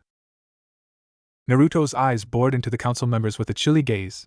Lifting his hand up, he used the power over gravity to send the man against the wall, cracking his bones under the pressure. "You're right, I'm not part of the village, I'm an ally from the outside, and if you want to keep it that way, treat my kind with respect that they actually do deserve, because I doubt you want me as your enemy," he threatened them before letting the guy fall. Breathing in to calm himself, he turned around with a small smile. "Well, that's that taken care of. What we having for dinner?" he asked, causing them to face fault at the question. "The old Naruto will always be there somewhere." Kanehigakure. Hokage Tower. Council Chamber. The council had changed a lot in the years Naruto was gone, as there used to be three sides to the council: the civilian, shinobi, and the elders. However, through the years they all noticed that the civilian side were taking votes in matters that had nothing to do with them whatsoever, so they came to the decision to throw them out, and keep the elders and shinobi side to make decisions. Now sat around the room was Tsunade Senju, Jiraiya, Suminazuka, Hayashi Hyuga, Shibi Aburame, Choza Akimichi, Shikaku Nara, Inoichi Yamanaka, Danzo Shimura, Koharu Udatane, and Hamiura Midokado. "What is this meeting about, Tsunade?" Danzo asked with his one eye staring in a bored fashion. You will call me Hokage-sama, or Tsunade-sama Danzo, she snapped, irritated with the cripple. Anyway, I have received information from a reliable source and it could cost us dearly depending on the way we act. What is it? Some asked, knowing it can't be good. Well, when is it ever? In 2 weeks' time Orochimaru will attack us with everything he has, she informed them, causing them all to gasp in shock. We must do something to stop them. We don't have the resources at the moment to deal with an attack by Orochimaru, Inoichi informed them while getting nods all around. I know, I have sent a scroll to the Kazekage informing him of our situation, and now all we have to do is wait for his reply. Will he even help us? Choza asked, getting everyone's attention. I mean, wasn't he best friends with Naruto? What reason does he have to help us? Tsunade chuckled and let a small smile grace her features. Because we will be hiring Naruto as a mercenary to fight with us in the upcoming invasion. Absolutely not, Danzo exclaimed, speaking for the first time. That monster cannot be trusted whatsoever. We don't even know where his loyalties lie. Oh, for fuck's sake! Hayashi spoke out, surprising them all since he never swore. Naruto has never betrayed us, never led us to believe he wasn't loyal to his friends. The only reason you don't want him here is because you're afraid of how strong he has gotten and lied to me. We've all read the bingo book, he is his father's son, no doubt about it, and that scares you more than you like to admit. Everyone was stunned to silence hearing that. Despite knowing Naruto wouldn't kill them or attack them, elders not included, he was still a man to be feared for his abilities that he had gained in the recent years. Hayashi's correct. We can't let irrational fears play with our minds. We have done that many times before and look at where it has gotten us. I say we bring Naruto back, but leave it up to him whether or not he wants to be a shinobi of Konoha or just a mercenary, Shikaku explained. So the rest of you agree? Tsunade asked whilst the clan heads gave a nod, which was enough for her. Very well, I will send the rookies out to retrieve Naruto in the next week to bring him back, she said before getting up and leaving. You're coming back, brat. I'll finally see the man you've grown up to be. Later. Tsunade's office. Tsunade Senju was currently sat behind her office contemplating on the latest news she had gotten. Akatsuki had been sighted close to Takigakure, the same place Naruto said he was going to be, and the only reason she could think of them being there is the Jinchuriki they currently have protected. But she knew they wouldn't be able to stop the Akatsuki, so that is why standing in front of her were the Rookie 12 along with Kakashi Hatake, Kurenai Yuhi, Mado Gai. She had also informed them about the invasion that will be led by Orochimaru in the coming weeks. The Rookie 12 had changed quite a bit over the years since Naruto was banished. Sakura had taken her training more seriously under Tsunade and became what people had dubbed Mini Tsunade with her strength and expertise in the medical department. She had also been dying to apologize to Naruto for everything she had said to the boy, as she had never been able to forgive herself. The fact that he was banished because of Sasuke didn't help matters either, especially when she realized just how corrupt Sasuke had become over time. She changed her outfit, which now consisted of the same basic red top as in, with black gloves, black high-heeled boots, black shorts, short pink apron-like skirt, and pink elbow protectors. Sakura is now also armed with a Chunin's Tanto above her medical pouch. Forehead protector has also changed to red in color. Ino had changed drastically. She had become more focused on her training, much to everyone's shock, and she learned most of her family's jutsu as well as an array of elemental jutsu that had helped her greatly in missions. Now she understood why Naruto loved jutsu so much. Ino had removed the bandages that she used to wear around her waist, which allowed her stomach to be seen, and replaced the fabric arm wear on her elbows with fishnet, and also wears fishnet over her knees. Ino is now also equipped with a Chunin's Tanto, which she wears above her medical pouch much like Sakura. Shikamaru hadn't honestly changed much, other than the fact he actually trained harder, maybe because he wanted to help Naruto in the future, as he knew of the dangers the blonde faced, or maybe it was because he realized just how dangerous missions were if not fully prepared, something he learned on his last mission with Naruto. Shikamaru has grown noticeably taller. He has also gone under a costume change, sporting a different undershirt and pants, and changing his earrings from rings to studs, though the placement of his headband is the same place as it always was. Shikamaru has been equipped with a Chunin's Tanto. He was also wearing a flak jacket ever since he first became a Chunin. Chuji hadn't changed much either, other than deciding to take his training more seriously, since in the retrieval mission he was beaten within an inch of his life thanks to his family's pills. Ever since then he had never had to use them. Chuji has brown hair, swirl marks on his cheeks, and like the rest of his clan, he has a much rounder physique than most other people. He sports a red top with armor on his torso, arms, and upper legs, similar to his father. On the front of his chest armor is the obligatory kanji for eat. His brown hair has grown much longer, changes his earrings from rings to studs, and he now looks less overweight and more muscular, just like what he himself had always claimed, big-boned. Kiba also has changed a lot ever since Naruto was banished. He had become more of a controlled person. Instead of being a loud mouth, he was more calm with his nerves and able to fight better now that he didn't get angry fast. He has messy brown hair, sharp black eyes with vertical slit-like pupils, pronounced canine teeth, and nails that he can change into claws. He also has the distinct red fang markings of the Inuzuka clan on his cheeks. His outfit changed to a form-fitting black jacket and pants with a black forehead protector and black sandals. Shino was the same. Just like all Aburaim, he didn't really say much to anyone, and to be honest he preferred it that way as it was much more relaxing. Shino himself didn't like the way Naruto was banished since he had kind of admired the boy years ago, as he always felt like he was like himself in the regards of being an outcast. Shino has dark bushy brown hair, pale skin. His appearance became even more mysterious, with his jacket hanging down to his knees and the addition of a hood that obstructs his face even more and a satchel on his back. Hinata had changed the most though. She never stuttered anymore. She was probably the most confident person there and one of the strongest kunoichi. Ever since the banishment she had thrown herself into training non-stop, even to such levels that her father actually worried for her, which was a first. She had let her hair grow to waist length, and wears a white lavender jacket with navy pants with black sandals. Although she still wears her forehead protector around her neck, the cloth has changed to black in color. Tenten hadn't changed much at all. Since she didn't really know Naruto, it didn't affect her all that much. Well, not to the extent it did in the others anyway. Her outfit had changed from a pink blouse to a white one and red pants instead of green. She now wears black fingerless gloves. Everything is still a reference to the Chinese culture. She holds a giant tool summoning scroll on her back that she uses when fighting. Lee had seemed depressed as he looked up to Naruto as he saw him as a brother of sorts, seeing as Naruto, like himself, was the dead last of their year. Hearing him being banished, he couldn't help but feel it was most unyouthful, which made him train twice as hard, to the displeasure of his teammates. Lee, well, he wore the same except for a vest top like many other shinobi, plus the fact he was much taller now. Niji had started mentioning fate a bit more again as he saw that with Naruto banished that fate had intervened, stopping Naruto from achieving his goal to become Hokage. Never mind the fact Sasuke was welcomed back like fuck all happened. Niji abandoned the bandages. Instead of the regular tan jacket and shorts, he now wears traditional white and black hyuga robes. This may have not only been to make his attacks easier, but to show that he is now closer to his clan. Niji is usually seen with a large tan and black drawstring bag, which he carries over his shoulder. Looking up, Tsunade held a grave look. I've called you all here for a very special mission that needs each and every one of you. Kakashi seemed to raise an eyebrow at that. A mission that needs us all, what could be so important? He asked, with everyone else silently agreeing. Tsunade folded her hands in front of her face and sighed. Akatsuki? That one single word was enough to stop any comments that had been on their tongues as they all stiffened up and drew in gasps, thinking and hoping that Naruto was involved somehow. And Naruto. They had all been told about Naruto's connection with the group and had trained as hard as they could to help fight alongside him. Whether he was banished or not, he was still a comrade.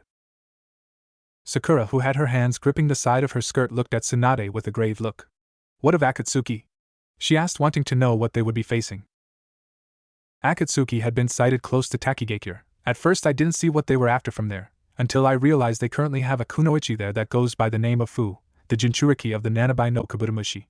She said, causing everyone's eyes to widen. What has Naruto got to do with this though? Kurenai asked, confused. I'll get to that in a moment, don't worry, she promised. Do we know what member or Akatsuki was sighted? Niji asked.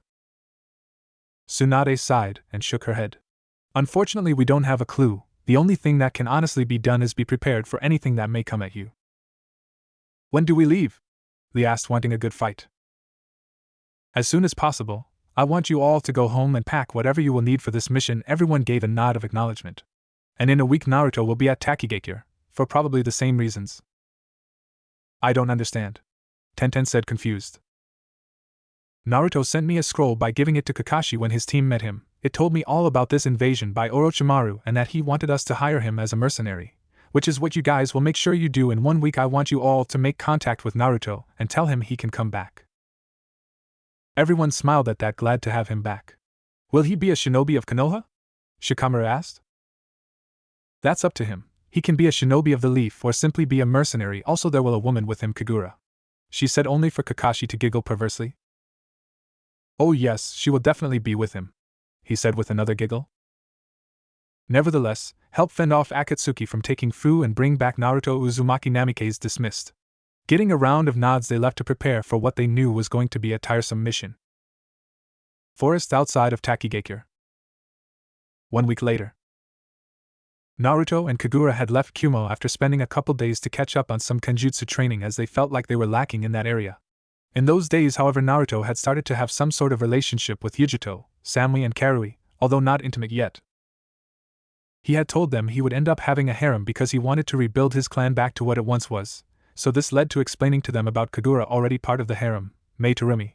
The Mizukage wanted to be and a friend of his would be too. Obviously he couldn't tell them it was Konan seeing as she is his spy and any information leaked out would put her in danger. And to his surprise they were more than happy. While Karui proved it by giving him one of the most intense makeout sessions he had ever had, Yujito had done similar thanks to Nibi encouraging her, while Samui and him kissed but not to the extent of the other due to her having created an ice wall around her heart, which was slowly crumbling each passing day. It was also the time of week to go to Takigakure because he had to check up on Fu, the Jinchuriki of the Nanabai no Kabutamushi. He had met her a couple years ago, only she only knew him as her village's hero for helping out her brother Shibuki. They had eventually gained a good friendship due to them coming from similar backgrounds, as the only one who really liked her was her brother while the village just ignored her. Border of Takigakure. Slave camp. In a dense jungle that went on for miles inside of Kusagakure, a bunch of bandits and some missing nin from various villages were laughing, drinking, and chatting about how they raided a small village, killing men, children and women alike. In the camp they had captured women who were ages 14 to 35 and imprisoned in cages as a sword of victory trophy. They were whimpering and crying because they knew that with being captured by bandits and missing nin, they would plan on raping them and doing unspeakable things to them. Just then all of the mentioned bandits and missing nin got up and approached the cages looking like animals on the hunt with bottles of sake swinging around, showing just how drunk they were, terrifying the woman and hoping for a miracle to drop down. Ha ha ha, look at them crying and whimpering, one bandit said with a malicious smile on his face as some women ducked their heads away scared to death. Another bandit stepped forward with a smirk on his face. Ha ha ha, it just makes it all the more fun. Well, then a missing nin with a slashed Iwagakure headband. Why are we waiting? He said as he unlocked a cage and pulled a woman out who looked to be in her 20s, kicking and screaming the whole time only for the missing nin to slap her. Shut it, bitch, soon you'll be screaming for a different reason, he said with insane laughter at the end with everyone else joining in. Before anyone could do anything a voice called out through the forest. Heido number 4, Byakurai. A large streak of condensed yellow lightning burst from behind the trees and struck the missing nin in the side of the head, killing the man instantly, allowing the woman to drop down and scramble back. You people disgust me, humans like you should never exist, a voice said as a figure dropped into view revealing it to be Naruto Uzumaki Namikaze, and he was not happy. A bandit who was clearly drunk laughed at the newcomer. Ho ho ho, look what we have here fellers, some punk kid wanting to play ninja, he said laughing more along with the bandits while the missing nin were getting a bit scared at seeing the person Shinobi came to fear when they saw the renowned Shinkasenko. Naruto chuckled and shook his head. You guys really need to pay attention to who you're talking to, he said narrowing his eyes and his hand gripped the hilt of Ryujin Jaka tightly, prepared to start killing. One of the missing nin gulped fearfully and turned to his allies. We should let it go, this guy is the Shinkasenko, we don't stand a chance. His fellow missing nins gave hesitant nods while some of the less intelligent bandits laughed loudly. As if this wannabe punk could have. His words were cut off as he started to spit out blood randomly. Looking down he saw a katana stabbed through his heart from behind him. Everyone else started getting panicked as they watched the blonde shinobi vanish from his spot and appearing behind the bandit, stabbing him in the chest like it was nothing. Heat started to come off of the stab wound before the person was completely enveloped in flames and turned to dust. Naruto suddenly turned around and shot forward with his sword dragging behind him as he started cutting down bandit and shinobi alike as if they were mere flies on the wall. Screams filled the forest as heads rolled, limbs were lost and half of those that were struck by Ryujin Jaka were turned to dust and ash while small fires started popping up. The area was soon covered in scorch marks from the dead bandits and missing nin that once stood against the force known as Shinkasenko, showing everyone why they should never screw him. Naruto sheathed Ryujin Jaka securely and turned towards the cages where all of the women were looking at him in awe with small blushes on their faces at seeing their hero in action. Walking over to them he unlocked all the cages, causing all the women to run over to Naruto thanking him, hugging him and even kissing him all over for freeing them from a fate worse than death. Naruto chuckled as he backed away slightly looking at them all. Why don't I get you all back to your village so you can be with your loved ones? He said with a smile as they all nodded their head vigorously with giant smiles on their faces. Small village outside of Takigakure. Reaching the village, Naruto found all of the women's family, friends and loved ones were waiting at the gate for them. As soon as they laid eyes on the women, they immediately swarmed them, thanking the gods they had been returned to them before anything terrible could happen. Naruto watched the scene with a small smile on his face, glad he could reunite families with each other. Just as he was about to turn around and leave to get on his way, an elderly voice stopped him in his tracks. "Wait a minute, young man," the male voice says. Naruto turns around to see a man who looked to be about 70, crouched over slightly holding an envelope in his hands, walking towards him. "Wait. Please take this money. It's for saving my daughter and everyone's loved one from those horrible bandits and shinobi," he says, but Naruto shakes his head and smiles. "No thanks, old man, keep your money, I didn't do it for that," Naruto explained, getting a look of shock and awe from him and the villagers. "Hey, are you sure? We were gonna pay for bringing them back. Didn't you do this for money?" he asks, and Naruto's response was a shake of his head. "No sir, I just did what I thought is right. Besides, if there's one thing I hate more than anything, it's bandits and missing Nin who think they can do whatever the hell they like, and money right now is the least of my worries. Use it for your own purpose," he said with a grin on his face. The man just blinks at Naruto for a while but then smiles back. "Thank you so much, young man. Oh, where are my manners? My name is Momoji. We are forever in your debt for bringing the women back. We don't know what we would do if something had happened," he said, bowing his head in thankfulness while everyone else also bowed. Naruto simply chuckled and smiled. "You're welcome, and if you have any more problems with bandits, look me up. Well, it's time for me to go see ya," he says as his body started to turn into fire before dissipating, leaving no sign of him being stood there. Later that day. Takigakure. Akunoichi stood in an open field with a nervous look on her face as she faced her opponent. This woman was Fu, the Jinchuriki of the Nanabai no Kabutomushi. Fu wore a clip with her green hair and had pink eyes. Her ninja outfit consisted of a high white shirt, white armlets, and a fishnet waistband, her Takigakure forehead protector being worn on her arm like Shikamaru.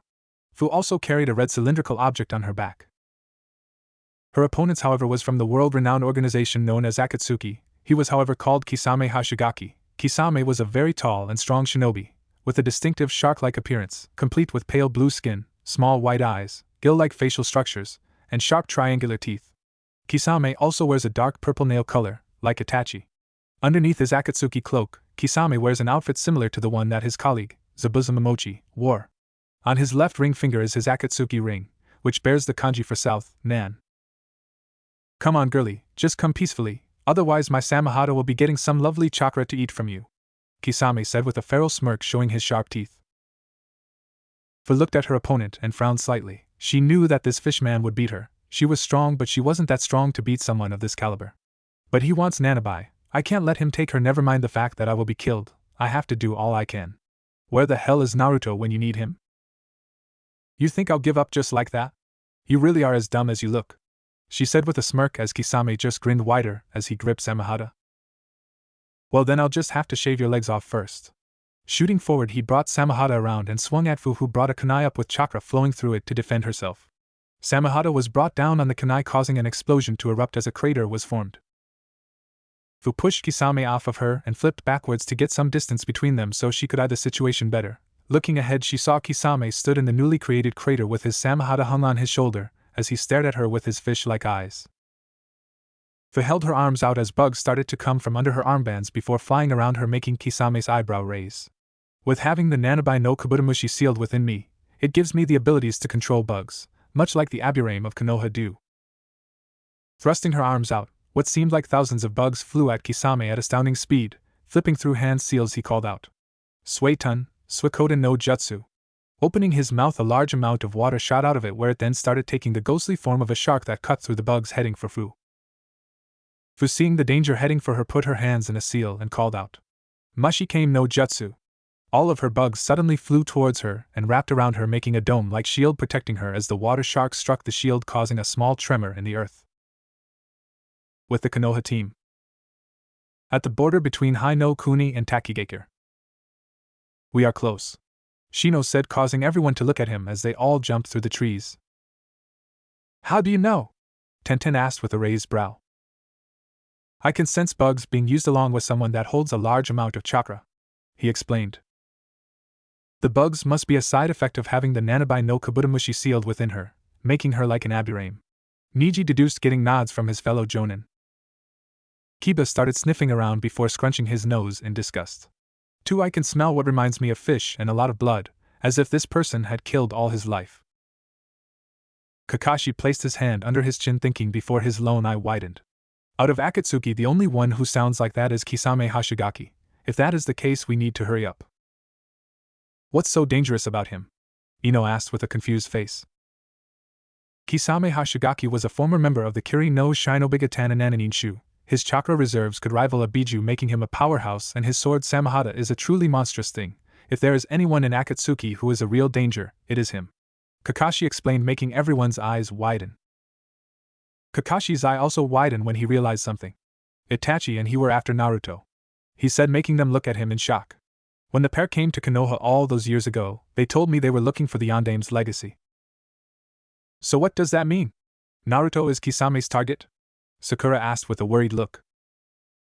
Kurenai sighed sadly, knowing it may be true. It may be possible, but why would he be without Itachi, unless they're not partners anymore?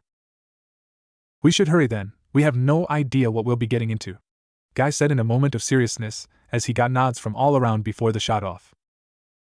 With Naruto. Naruto was flying through the trees at full speed. He had felt demonic chakra not long ago, and lucky for him he wasn't that far from the location. What made him panic more was when he felt a familiar, and an extremely high level of chakra. He knew without a doubt that it was Akatsuki attacking Takigakure for their Jinchuriki. Lucky for him he had been there before and was familiar with the village leader Shibuki. Over the years he had found out that the village had saw him as a hero, much like other villages he had saved has.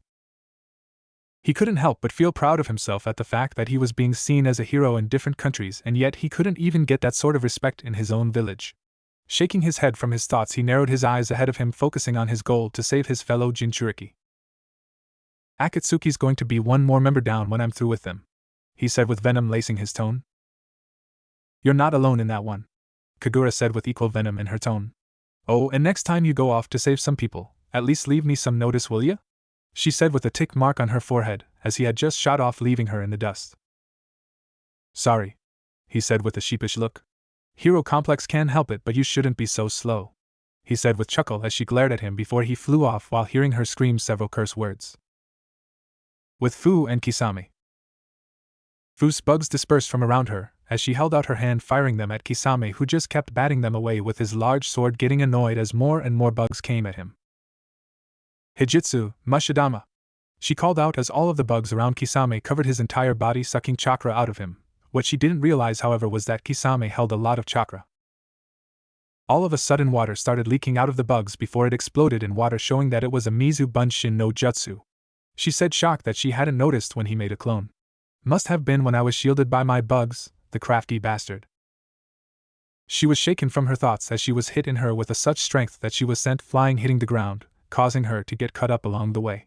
Placing her hand on the ground, she slowed herself down and twisted so that she could flip up to stand on her feet, glaring at Kisame, who had a smirk on his face. She noticed how the wrapping on Samahata had come off at the top, revealing blue scales.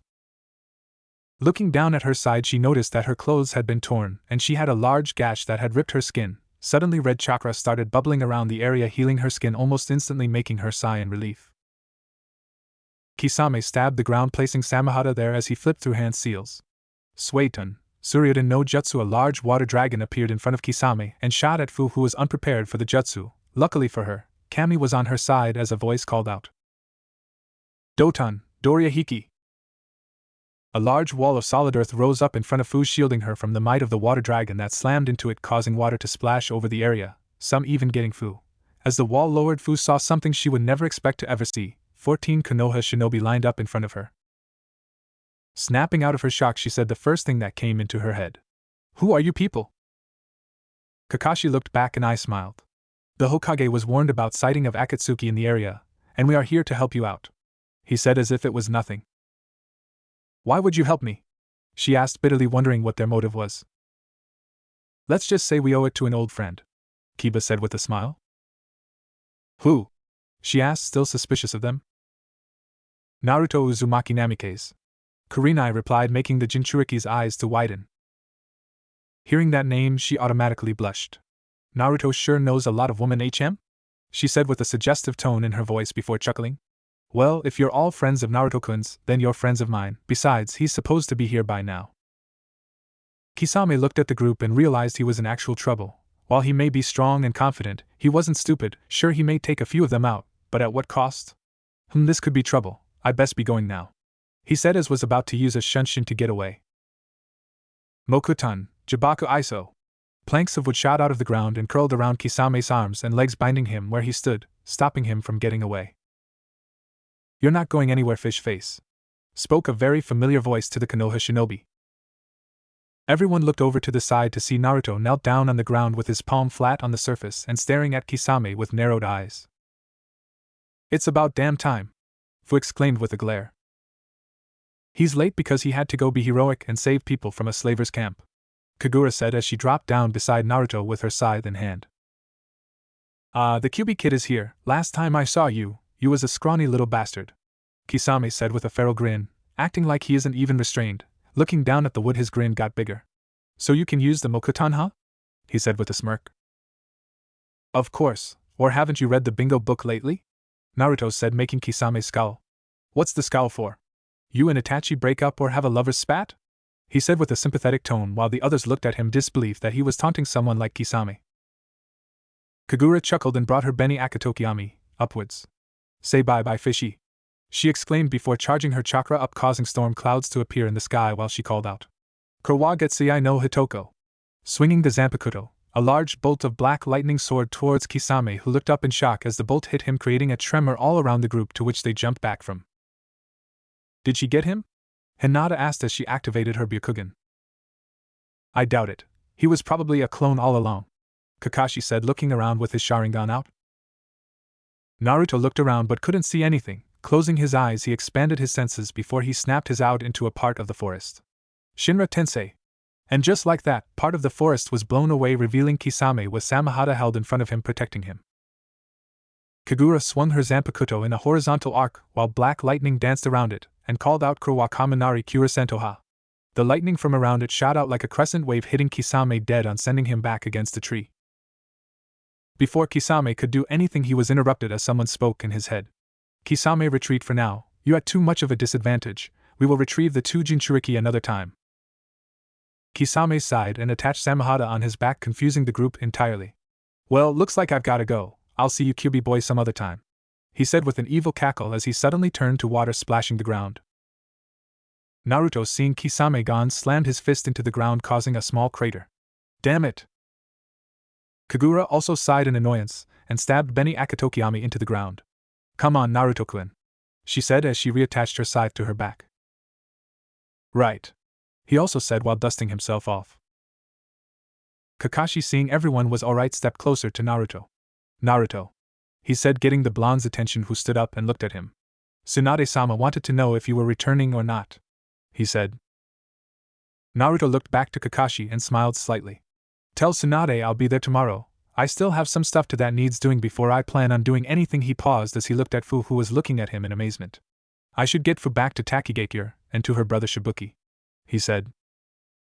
Kakashi I smiled and gave a nod in acceptance and turned around to everyone else. Well, it seems like everything is alright here. We should head back now. Tsunade-sama would want to hear everything as soon as possible. Everyone gave a nod and gave Naruto one last look before jumping away, leaving Naruto to sigh in relief. Thank God, that was getting awkward with everyone staring at me, he muttered to himself. Oh yeah? Must be horrible having all the women look at you with lust, Fu said sarcastically. It makes things fun if you asked me, Kagura said with a perverted grin on her face. Naruto looked at Fu with a gentle smile. We should get to the village as soon as possible. Your brother is probably worried sick for you, he said, getting a nod from her as they started running. That night, Naruto, when he returned with Fu, had been thanked profusely for saving her by Shibuki, who had practically hugged him to the point he almost died from being unable to breathe. He had simply told him it was no problem and it was his duty. Shibuki had then offered for him to stay for a while so he can rest up and get his things sorted out before he had to go back to Konoha and deal with the council. And now was the day when he was going to leave for God knows how long. Naruto stood at the gateway of the village that leads to the outside of the large tree with Kagura by his side like always, ready to go back to his old village that betrayed him. Looking behind him, he saw Fu and Shibuki seeing him off. Have a safe journey, Naruto-san and Kagura-san, Shibuki said with a small bow. Thanks, Shibuki-san, I doubt anything will happen though, Konoha's not far from here. He said with a small smile. He then noticed Fu's downtrodden mode and knew it was because he was leaving. He had known she started getting a crush on him but didn't want to pressure her into anything, so he had left it to see how things progressed. Walking up to her, he reached into his pouch and pulled out a 3-pronged kunai and held it out to her. If you ever need my help or in trouble, or if you just want to talk even, throw this at something and I'll be there within a moment's notice, I promise. Fu looked at the kunai in wonder, never seeing something like, and quickly took it in case he declined it, and took it back. Bowing to Naruto slightly, she said, "Thank you, Naruto-kun." Naruto chuckled and brought his hand under chin, lifting her head up. Leaning down a bit, he brought his lips to hers in a soft sensual kiss that almost made her faint, while Shibuki tried not to pay attention to what was happening to his sister. Pulling back, Naruto grinned at Fu's dazed look. "That's something to remember me by. Hopefully when I see you again, it can last longer," he said with a chuckle as he waved to them both before leaving, Kagura following with a small chuckle. Once Naruto was out of sight, Shibuki looked at his sister, who held the kunai tightly to her chest, and chuckled. "Looks like someone's in love," he said in a song-like voice, making the girl blush brightly. "Shibuki!" she screamed as she chased after her brother, who was laughing all the way. Hai no Kuni. Konoha, North Gates. The next day, Naruto looked at the gates with narrowed eyes. It had been 4 years since he was last here, since he was banished, and he still couldn't help but feel a little anger at those who mistreated him all those years ago. Kagura, who was stood by him, looked at the village gates with also narrowed eyes for the treatment they had given her love. Starting on his walk towards the gate, he was getting excited at seeing Tsunade again. Shikamaru too, as he was one of his best friends. Kiba was also a best friend with a certain rivalry. He had also become good friends with Niji after the Chunin exam, as the Hyuga had become more social with people now that he didn't believe in fate. Naruto came up to the gate, and he noticed 2 guards at the gate booth relaxing. These 2 were Kotetsu and Izumo, the pranking Chunins and Naruto's friends, 2 of the people who saw him for him, and not the fox. When the guards noticed him, they almost passed out at seeing someone back from the dead. "Why Hyundai Mes-sama?" Izumo spluttered. Naruto groaned at that. "Geez, I know I look like my dad, but I'm sorry to upset you, it's me, Naruto," he said, flashing them a grin. This time they did pass out from shock at having Naruto back in the village. Didn't expect that, oh well. With that, he stepped over them and carried on his merry way to the Hokage Tower. Kagura's sweat dropped as Naruto just stepped over the guards, but shrugged her shoulders and followed after Naruto, as she really didn't want to get lost in a village.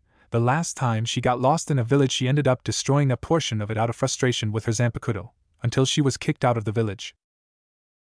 Naruto, as he was walking, noticed everyone looking at him. Women were blushing and pointing, and men were glaring at him as they saw their wives and girlfriends look at him in lust. Yondaime-sama has returned. He's back for redemption against us. Our hero is back. Wow, he's so handsome. I wonder if he'll have my children. Naruto groaned at the last comment. It's like everywhere else I go. Hokage Tower. Tsunade Senju was currently sat behind her desk going through reports on sighting of Akatsuki in Fire Country lately, and she had a pretty good idea why they were here. Over the years she hadn't changed one bit. She was still the short-tempered woman that would fall asleep and get drunk. However, it was less and less as the years went on. She was woken from her thoughts as she heard a knock at the door. Now, though she was confused, there were no teams out, no missions ready, so the only possibility must be. "Come in," she said with a little hope. Stepping thought the door what was some people may call a god among men, Tsunade had to hold back a drool and control her emotions. It was then she recognized the man, blowing all of her dreams and fantasies out of the water. "Naruto?" she asked carefully. Naruto chuckled and stepped forward. "Yep, it's me. I'm back for as long as you need me," he said with a soft smile as Tsunade's eyes widened to massive saucers. Tsunade had practically dove over the desk as she hugged the blonde to her, and what she found was a strong muscled male, taller than her, and she loved every minute of it. Naruto placed his arms around the woman, hugging her just as tight, enjoying the feeling of being with Tsunade again. He was interrupted when he heard sniffing. Looking down, he noticed Tsunade had a couple tears down her eyes. Wiping them away with his thumb as he held her cheek, he asked, "What's wrong?" "I'm sorry, so sorry for banishing you," she said softly as she held on to him tighter. Naruto grinned as he stepped back while wiping the tears away. "It wasn't your fault, and besides, I think it was for the best," he said, making her feel a little better as she pulled back. Then she noticed the red-headed woman. The room just got chilly and Naruto couldn't help but gulp. "I take it you're Kagura?" Tsunade asked with narrowed eyes. The one and only, Kagura said while doing a dramatic bow. She smirked and walked up behind Naruto, hugging him. I'm one of Naruto's lovers and future wife, she said, making Tsunade's eyes widen as she realized what she said. One of Naruto's lovers? She asked and shook. Naruto chuckled and waved a hand, trying to defuse the situation. Well, I need to restart my clan, and as you know, I'm able to have multiple wives to rebuild it. But we'll talk about that later anyway, he said calmly. Tsunade then went around her desk as Naruto and Kagura pulled chairs up to the desk and sat down. They looked just like Minato, and Kushina must be in the blood to like redheads, she thought to herself with a fond smile. So when will I meet with the council then? Naruto asked. Tsunade chuckled and looked down at her watch. Actually, not long from now, we'll most likely need you to be tested against various shinobi just so everyone knows what you're capable of, she explained while getting a nod from the boy. That was when Shizen entered the office with some more paperwork. Tsunade-sama, I brought you the rest of the paperwork you need to fill out, she started to say, but then stopped and dropped the papers on the ground when she saw the Yandame's clones talking to Tsunade. Her eyes were the size of dinner plates, and her jaw hung from her mouth. Why, Yandame-sama? Why, you're alive? She stammers, looking at the blonde-haired Adonis. Naruto and Tsunade blink and look her stump form until he spoke up. Hey Shizen-chan. I see you're doing well, he said while she blinks. And Naruto? She asks, getting a nod in return. Oh my Kami! Naruto! She cried out and glomped the blonde while crying her eyes, causing Naruto to smile sadly before hugging her back. Naruto released Shizen and stepped back so she could see Kagura. Shizen-chan, this is Kagura, and Kai. Kagura, this is Shizen-chan, he introduced while each eyed each other up. Hey, Kagura said with a slight wave. Hi, Shizen said with suspicion. It's nice to see you after so long, Shizen-chan, you're looking beautiful today, he says, making her look up and blush. Thank you, you look handsome too, Naruto-kun, she stated with a fond smile. Before anyone else can speak, another voice spoke up. Well, would you look at this? You're here for only a few hours and already making women blush. The three turned to see Jiraiya leaning against the wall, grinning at the sight.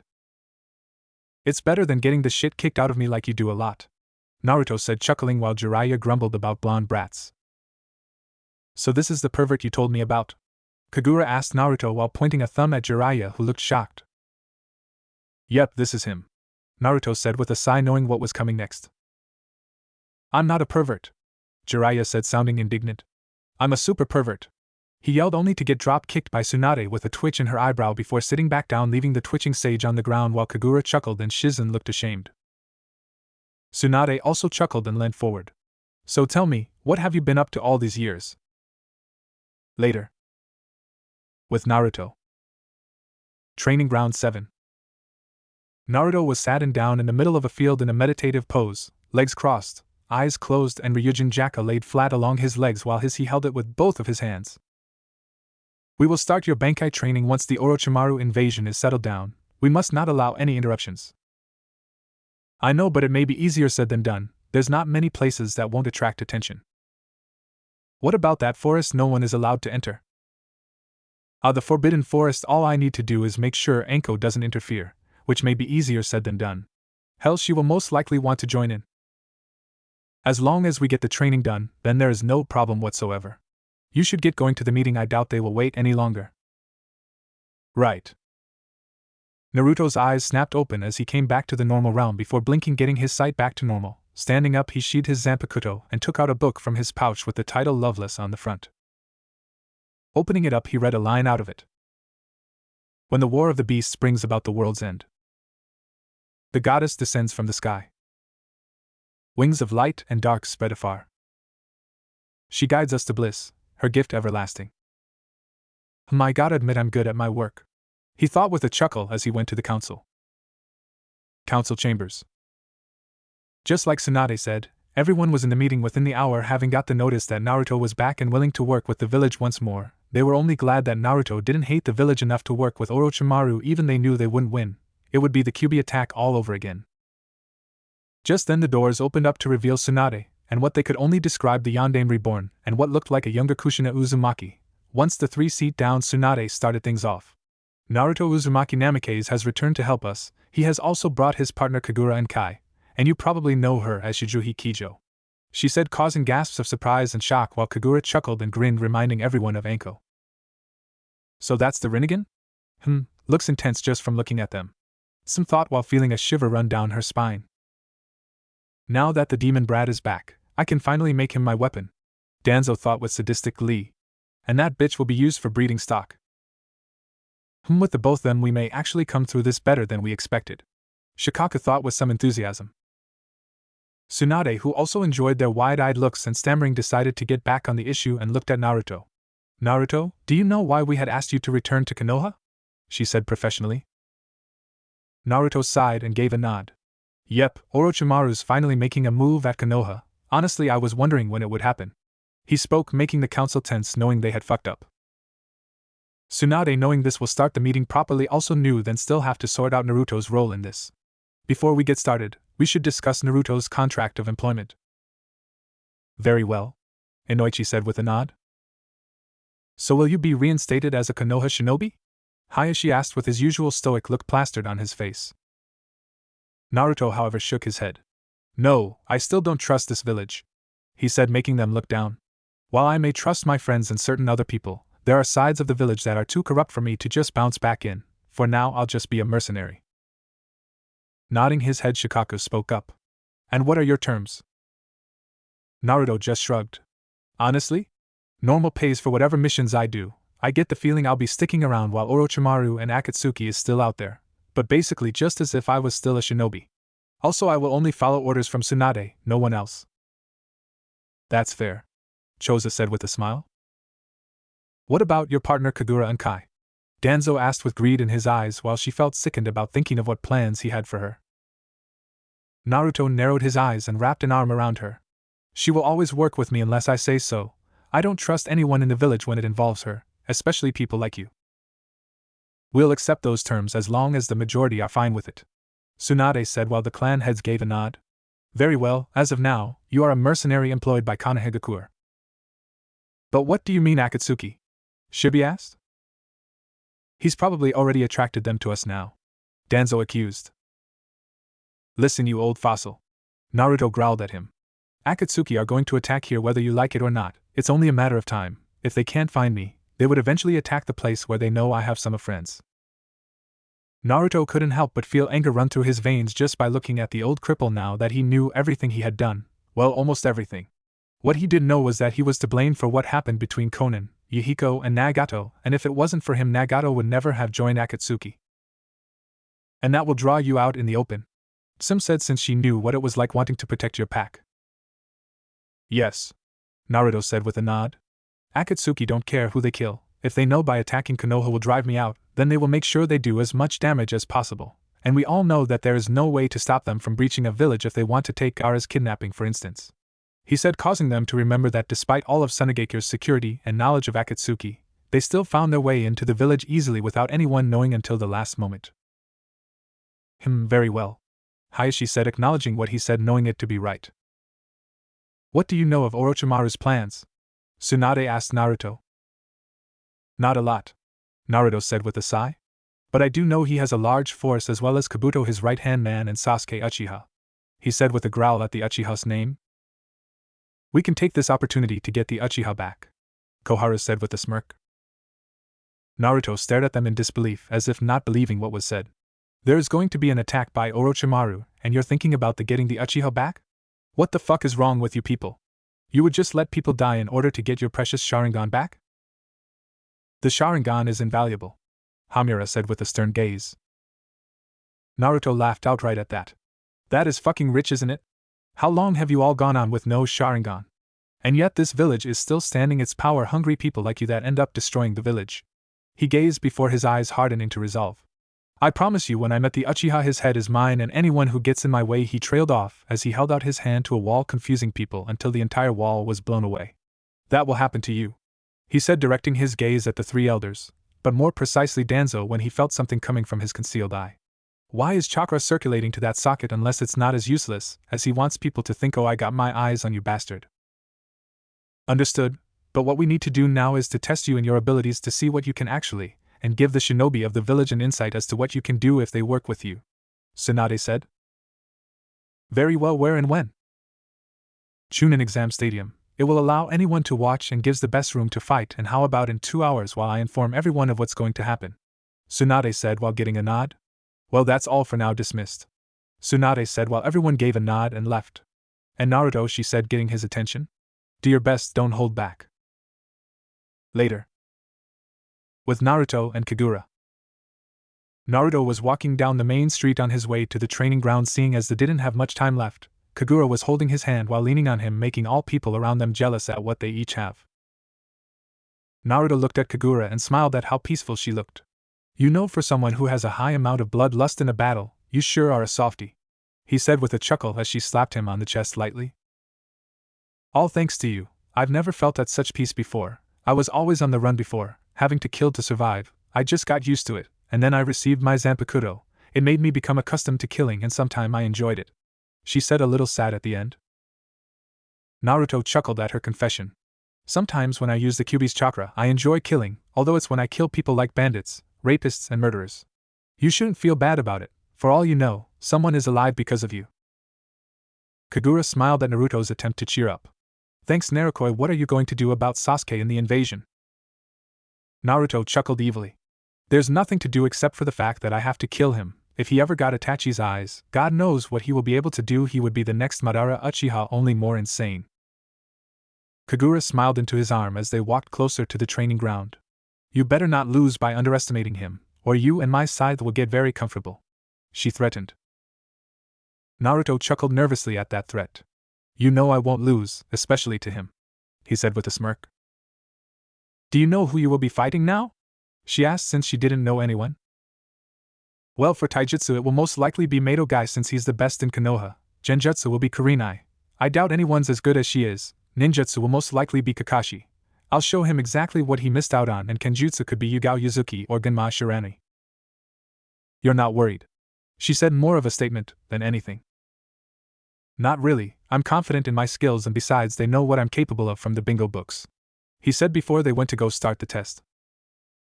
Chunin Exam Stadium. When Naruto and Kagura got to the stadium, they noticed everyone was there: Genin, Chunin, Jonin, ANBU, and even some civilians along with the clan heads. Apparently the news about Naruto Uzumaki Namikaze being the Rakuto Sannin heir had circulated throughout the village. Now they wanted to see the Rinnegan in action against some of the most powerful people in the village. Tsunade smiled seeing Naruto appear. Getting a nod from him to start, she stepped forward. We are here today to test Namikaze Naruto in Taijutsu, Genjutsu, Ninjutsu, and Kenjutsu. Everyone cheered, making Naruto a little startled that people are excited to see him fight. Will Mato Guy step forward please for the Taijutsu portion? Tsunade stepped back with the rest of crowd as Guy stepped up. YOSH. Naruto-kun, it will be fun to test your flames of youth, the green spandex wearing man yelled, making Naruto's sweat drop along with everyone else. Naruto chuckled and said, It will be a blast going against you too, giving the man a nod as sign to start. Naruto vs. Mato Guy. Guy then turned serious and dashed forward at speeds many couldn't follow. Unfortunately for Guy, Naruto could follow. As Guy threw a punch at Naruto, he caught it effortlessly but noticed the power behind it as the wind and dust blew behind him from the force of the punch. Not bad, Guy, but you have to do better. Bringing his right leg up, he kicked Guy in the face, sending him sprawling back until he put his hands on the ground to flip himself up. Naruto shot forward at faster speed and threw a punch at Guy, who barely dodged it by moving his head but got a cut on his cheek. Guy repaid him in kind and grabbed Naruto's outstretched arm before pulling him down and kneeing him in the face. He then kicked Naruto up in the air, jumping up to hit Naruto. He never made it as Naruto regained his balance in midair and kicked Guy at the top of his head, sending him back down. Guy hit the floor hard but was back on his feet within seconds. In the air, Naruto was coming down fast. Guy jumped out of the way barely before Naruto punched the ground, causing a massive crater to appear while a tremor struck the area. Guy, taking the smart idea, jumped back a good distance. That strength, that was just like Tsunade-sama. However, that was all him, no chakra whatsoever. Stands? Holy shit! Exclaimed Kiba. How in the world did he do that? Half exclaimed / asked Tsunade. That was similar to my strength, only I need chakra added to do something like that. Kagura stepped up grinning. Naruto has trained his muscles for the past 4 years by using weights all the time. What you're seeing is just the beginning. It's like my Sage Mode strength, Jiraiya commented as he hadn't seen what Naruto is truly capable of. This is amazing. exclaimed Shizune as she hadn't seen anyone use strength and keep up with Guy even with his weights on. I take it this is just the beginning? Tenten said sarcastically. YOSH. Naruto-kun's flames of youth shine brighter than ever, yelled Lee, causing Niji and Tenten to sigh at his antics. I don't think I've seen anyone match Guy before, commented Kurenai. This is just starting, Kurenai. I get the feeling they haven't even broke a sweat, said Kakashi as he had put his book away for now. Fight. Naruto looked up at Guy, who had an unusual serious face on him, and to Naruto he just couldn't imagine this guy screaming about youth or the like. Guy, you're going to have to take your weights off if you want to beat me. It seems you are right, Guy responded. He had only taken weights off out of respect for an opponent worthy of it. Taking the weight from around his wrists and ankles, he threw them to the side, causing an earthquake. You should remove yours as well, Naruto-kun, said Guy as he wanted to fight at full power. Naruto gave a nod before he took off his trench coat and his shirt. He then threw them over to the side, causing a crater appear while a tremor shook the ground, causing everyone's eyes to bug out. What were these people? Now Naruto stood topless with the necklaces around his neck. All the girls drooled at his ripped muscles, which kept flexing as he moved. Hell, even Tsunade drooled a bit. Both fighters vanished from everyone's sights, only reappearing when they either hit each other or dodged. Every now and again craters would form on the floor, small craters, but hell, they're making craters by punching each other. That's saying something. Whenever their punches connected with one another, everyone could feel the force coming from them, as they would get hit with wind ever so slightly. They were alerted when they heard a crash and saw Naruto picking himself out of the wall of the stadium. I got to hand it to you, Guy. You really are worthy of being called a taijutsu expert. Crossing his arms in an X formation, he started pumping chakra through his body, making glyphs appear all over his body, glowing bright blue. Stands. Oh, this is gonna get good, said Jiraiya, recognizing what Naruto was doing. What's he doing? Asked Tsunade, a little nervous and anxious. That's Yandame-sama's gravity seal, isn't it? Asked Kakashi, making many go wide-eyed. Yep, that's what helped Minato become the Konoha no Kiroi Senko, Konoha's yellow flash. It was his first step towards the Hiraishin, explained Jiraiya. Guy is going to have to release a couple of gates if he wants to remotely win, said Kakashi. Fight. Gravity seal. Release. As soon as Naruto said that, the glyphs his body pulsed before vanishing. Everyone felt the sudden chakra hitting them softly and oddly calming. Before anyone could even blink, Guy was sent soaring through the stadium wall. Everyone looked back to see Naruto in the exact same spot. Not even the dust had moved, a true testament on his newfound speed. Everyone, just by looking at Naruto, could feel the power oozing off of him. Before anyone could say a word, though, there was a sudden blast of chakra and the rubble that were around Guy were blown off. Hashiman Kaimon Kai. Hashiman Kumon Kai. Naruto looked in the dust cloud that had picked up when Guy opened the two gates, when all of a sudden a blur appeared soaring at him. Lifting his arm to block a kick, he felt the strain on his arm as the kick held a lot of power.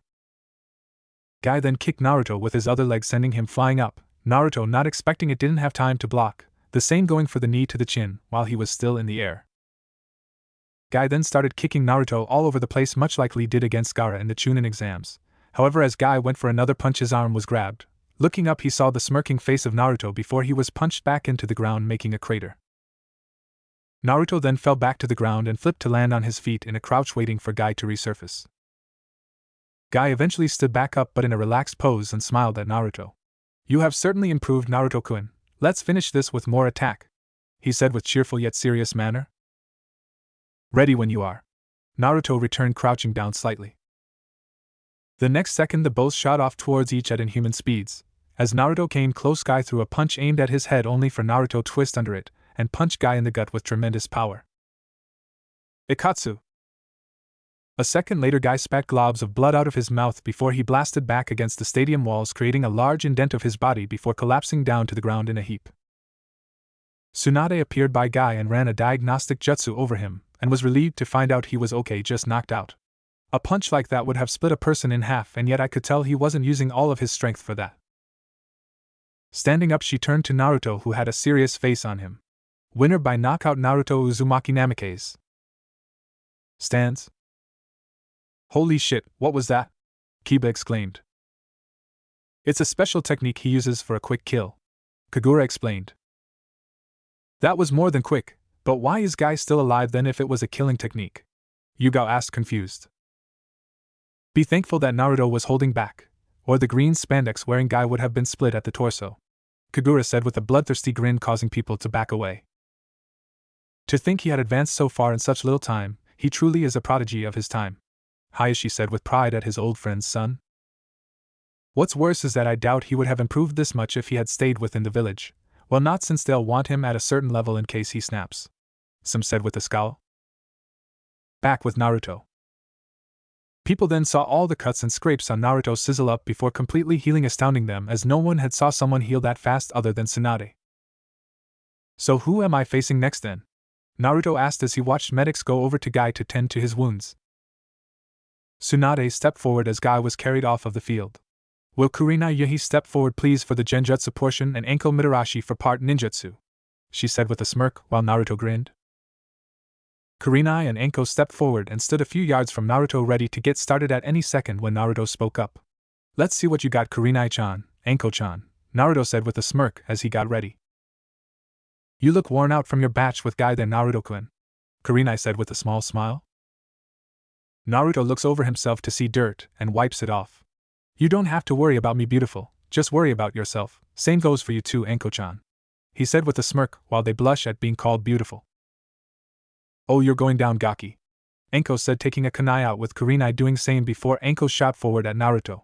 Time for me to get some more of that delicious blood of yours. Naruto chuckled and pulled out his own kunai, only this was his Hiraishin kunai, which made Anko raise her eyebrows at. You have to cut me first, he exclaimed as he shot forward. Chunin Exam Stadium. Naruto vs. Anko and Kurenai. Clangs of metal rang through the stadium as Naruto's Hiraishin kunai batted against Anko's regular kunai. As Naruto pushed against Anko, she grabbed his wrist and flipped over him to stab him in the back, only for him to roll out of the way and flip away while chucking his kunai at the purple-haired woman. Anko ducked under the flown kunai and flung her own at Naruto's face while she attached thin wire to the ring edge, only for him to grab to it with 2 fingers before it touched him. Gonna gave to do better than that, Anko-chan, he said in a mocking tune. Anko chuckled and bit on the end of wire and flipped through hand seals. Katon, Ryuka no Jutsu. Hot white fire exploded from her mouth, shooting along the wire while burning the ground, but what she didn't expect was for Naruto to grin and throw the kunai in Kurenai's direction, redirecting the attack. Kurenai, seeing the flames coming at her, called out her own jutsu. Genjutsu, Hanakairi Nuko. As soon as the words left her mouth, her body exploded into pink petals which soon vanished. Naruto's eyes narrowed when he saw Kurenai vanish and concentrated clearly. A second later he spun around and grabbed the thin air, only to grab someone's hands. It was then revealed to be Kurenai, who had materialized behind Naruto in a genjutsu to strike his back with a kunai. How? She asked, eyes with shock at the fact he knew where she was. Naruto chuckled and pointed to his eyes. The Rinnegan can see through most genjutsu with a bit of concentration, too bad for you though, he said with a chuckle before palm thrusting on her chest just as he flipped backwards over Anko, who was about to stab him. Landing behind her, he stabbed her in the back only for her to turn into mud. Tsuchi Bunshin no Jutsu? Katon, Gokakyu no Jutsu. Spinning, he came face to face with a large fireball that blew out of the real Anko's mouth, holding up his right hand. Shinra Tensei. An invisible blast shot forth from his hand and blew the fireball away, as well hitting Anko, causing her to blown into a wall, making her cough up blood. Stands. Whoa, they're showing no restraint in this match, are they? Ino said as she eyed the match. Not a lot of people can last long when these two are paired up together, Guy said as he had woken up not long ago. Huh? Why? Tenten asked, confused. Teamwork, Kakashi said with a chuckle. They know each other's skills better than they do their own. They would work together where Kurenai would cast genjutsu and attempt to take the opponent out while Anko would do the job while the enemy is incapacitated. Simple yet effective, Niji said with a smirk. Yes, but I'm curious how long Naruto can last against them, Kakashi said. You think he can't win? Hinata asked with a frown. Well, I don't know. I've seen Kurenai's and Anko's strategy work plenty of times, and I don't honestly know how Naruto is at reading people's tactics, so I guess we just have to see. I put my money on Naruto. I learned never to underestimate him once. I won't do it again, Kiba said with a smirk, remembering his Chunin match against him. Kagura stayed quiet for a change, watching her man do what he does best, kick the shit out of those weaker than him. Fight. All of a sudden he was constricted by vines tailing up his arms and legs as a tree sprouted up from behind him, forcing him to be tied against it while Kurenai appeared in front of him. Megan, Jibaku's Satsu. Just as she was about to stab him, chakra was blown out of Naruto, breaking the genjutsu as the tree and vines vanished. Sorry, Kurenai-chan, he said while she looked confused. Before he used his powers over gravity, he threw Kurenai against the wall, causing it to track under the pressure. A second later, a voice called out, Siniai Tajashu. Looking to his right, he watched as a dozen giant snakes soared towards him, not giving him enough time to move as they bit into his arms and legs, pinning him in place while one snake hovered over his neck. Now what will you do, Naruto-kun? Or will I finally have my blood I so dearly want? Enko said while licking her lips. Naruto tried to move his head, only for the snake to move closer to the neck, making him stop when he noticed poison on the tips of the teeth. That shouldn't be a problem. Kyuubi should neutralize the poison, and if not, then the chakra from the Rinnegan will purge it. Naruto chuckled as he looked at Enko. Sorry, Enko, but no blood from me today. But let me show you something I was taught from the Raikage right on no Yoroi. Yellow lightning shot out all around Naruto, causing the snakes grabbing onto him to start sizzling from the heat before they melted. Naruto cracked his neck and smiled at Enko. It's amazing, isn't it? Sending out right-on chakra from every point in my body in order to improve my speed and reaction time to increase to near the speed of light. Because of its speeds, it's impossible to predict moves due to the sheer speed at which the users move. But not only that, it increases the physical strength of its users by a factor of 5, making even the sharpest of steel weapons useless. Enko's eyes widened in shock, seeing such a jutsu, as lightning flickered all around Naruto, while his muscles expanded, making him look like a sort of bodybuilder, while his hair flipped about in the air. So the Raikage taught you that? She asked in disbelief. Naruto chuckled. Oh yeah, I trained with him for over 6 months before he finally taught me, and knowing I would need everything possible for the future, although this is my first time using it in a proper fight, he said as he clenched his fists, causing lightning to become more potent and powerful there. Stands? He was taught by the freaking Raikage? Tsunade asked Jiraiya in shock, not believing it. I didn't know either, Tsunade-hime, Jiraiya said in shock. Naruto and the Raikage are almost like brothers. Ever since Naruto saved 4 of their shinobi, with one of them being the Nibi no Bakeniko, he had offered to train Naruto along with his brother Killer Bee, the Jinchuriki of the Hachibi no Kyogyu. They had grown into a strange family bonding. Kagura explained in a rare serious tone. That boy always seems to surprise everyone, Genma said with a chuckle, remembering the Chunin exams all those years ago. He wouldn't be an Uzumaki otherwise, Ibiki said with a chuckle. Fight. Enko once more held up her hands and called out, Siniai Tajashu. Dozens of snakes shot forward at Naruto, only for him to grin at Enko before he practically flew at her, causing all snakes to be killed when they come on contact with him. Holding his left arm out to the side when he came close, he yelled out, Rariato.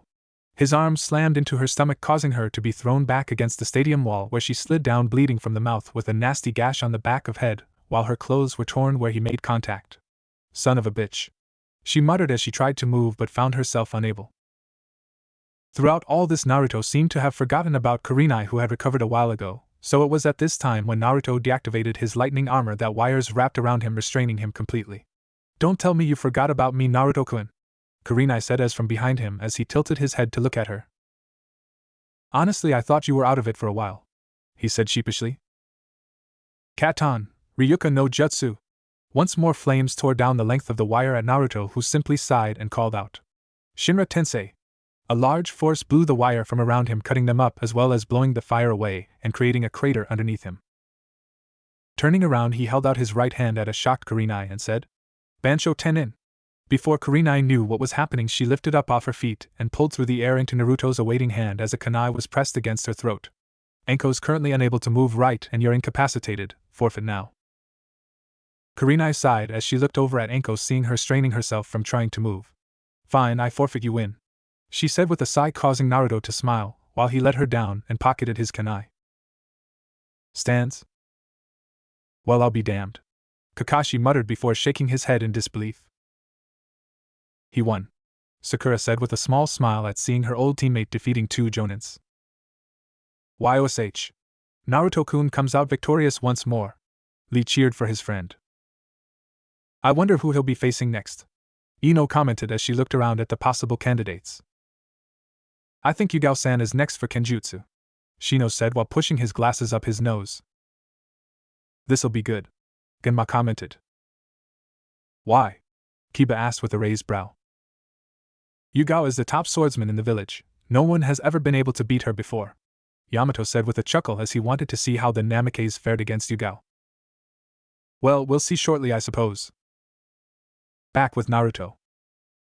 Tsunade had rushed to Anko to heal her but found out that she wasn't too injured. The only reason she was unable to move properly was because of the amount of electricity forced into her body all at once. You should be fine, Anko. You're not too injured badly. She called some medics over. Ha, tell that to my back, it's fucking killing me. Anko said with a groan as the medics picked her up and carried her over to where Guy was. Kurenai chuckled at her friend's antics and turned to Naruto. Good luck in your next matches, Naruto-kun. Thanks, Kurenai-chan, I may actually need it. He said with a smile. He could already tell he had used up about half of his chakra. He just hoped he could finish the ninjutsu portion of the test quicker. Kurenai chuckled and walked off to the stands to sit with the others while Tsunade stepped forward. Now for the kenjutsu portion, your next opponent is Yugao Yuzuki, she declared while the long-haired purple woman stepped forward with her sword already displayed. I hope you show me a good time, Naruto-kun, she said with a smile and blush realizing her innuendo. Naruto chuckled as he gripped Ryujin Jaka. Well, we're in a fight right now, but maybe that can come later, he said with a smirk and a wink causing her to blush more. But it's good to see you after so long. Yugao smiled gently at him. And you too, I had actually planned to teach you in the ways of the sword after your mission to bring back the Uchiha, but I'm glad you have taken up the profession. Naruto smiled as well. I kinda didn't have a choice, my katana is sort of an extension of myself, I guess you could say, so I had to learn kenjutsu. Yugao's eyes widened hearing what he said. An extension? Does he mean what I think he means? Is your katana perhaps a Zanpakuto, by any chance? She asked, making his eyes widen. You know of them? He asked her only to receive a nod. I thought their knowledge would be lost over the years or that they were a sort of myth, he said while she chuckled and shook her head, causing her hair to become wavy, making her looking beautiful.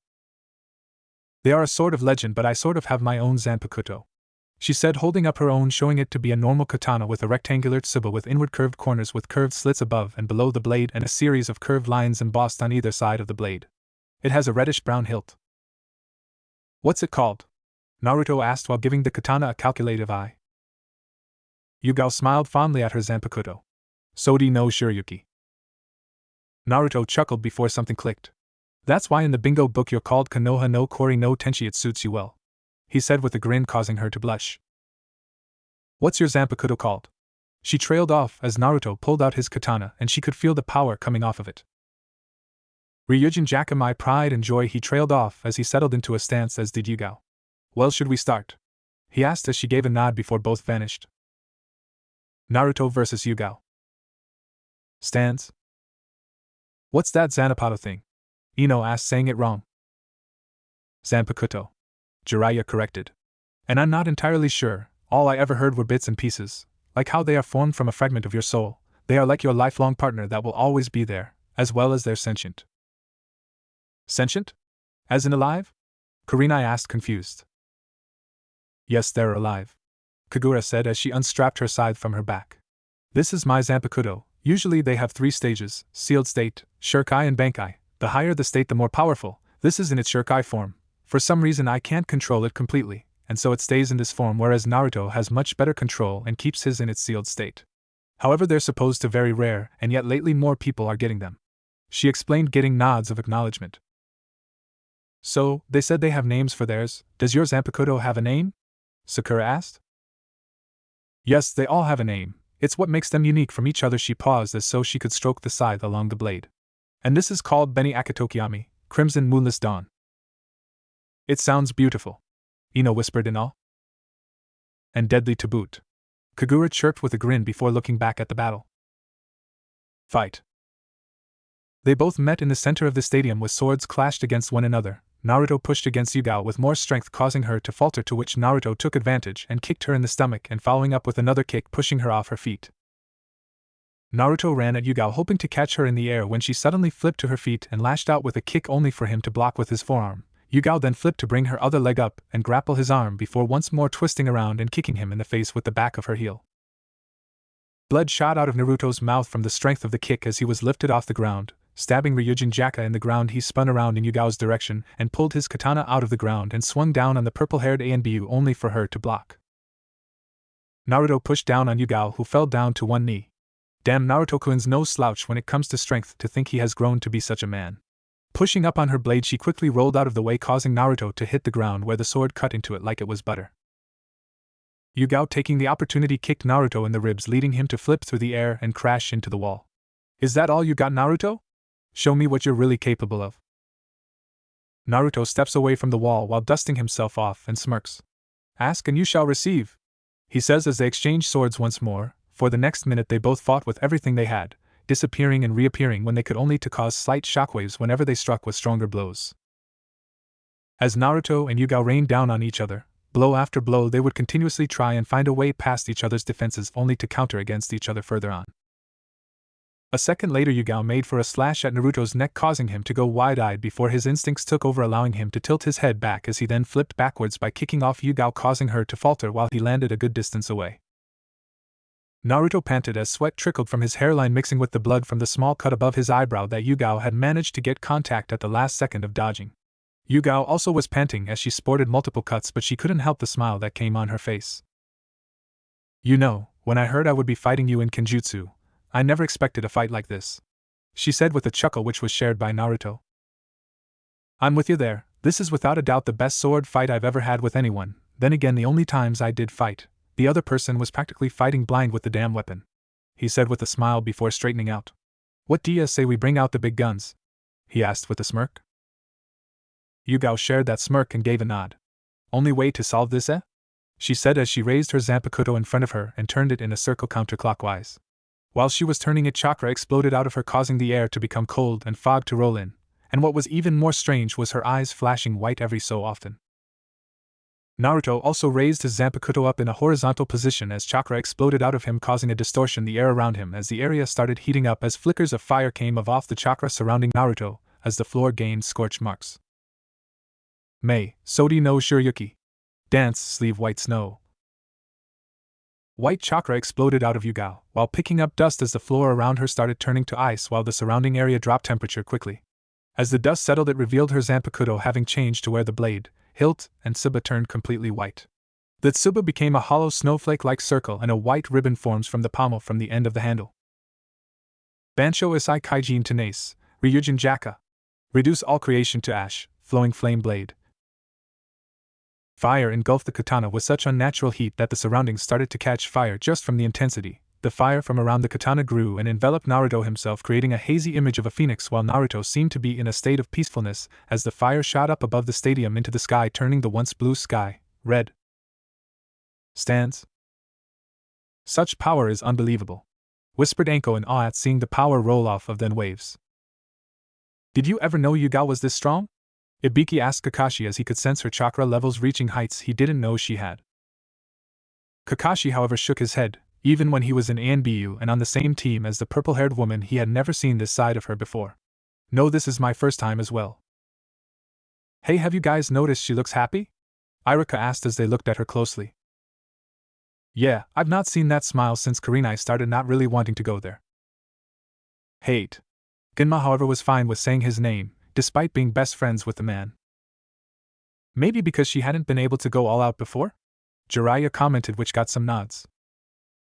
Naruto's really is powerful, Niji whispered in awe. Oh, they're fighting it out now, Ino said in excitement, causing everyone to pay attention. Fight.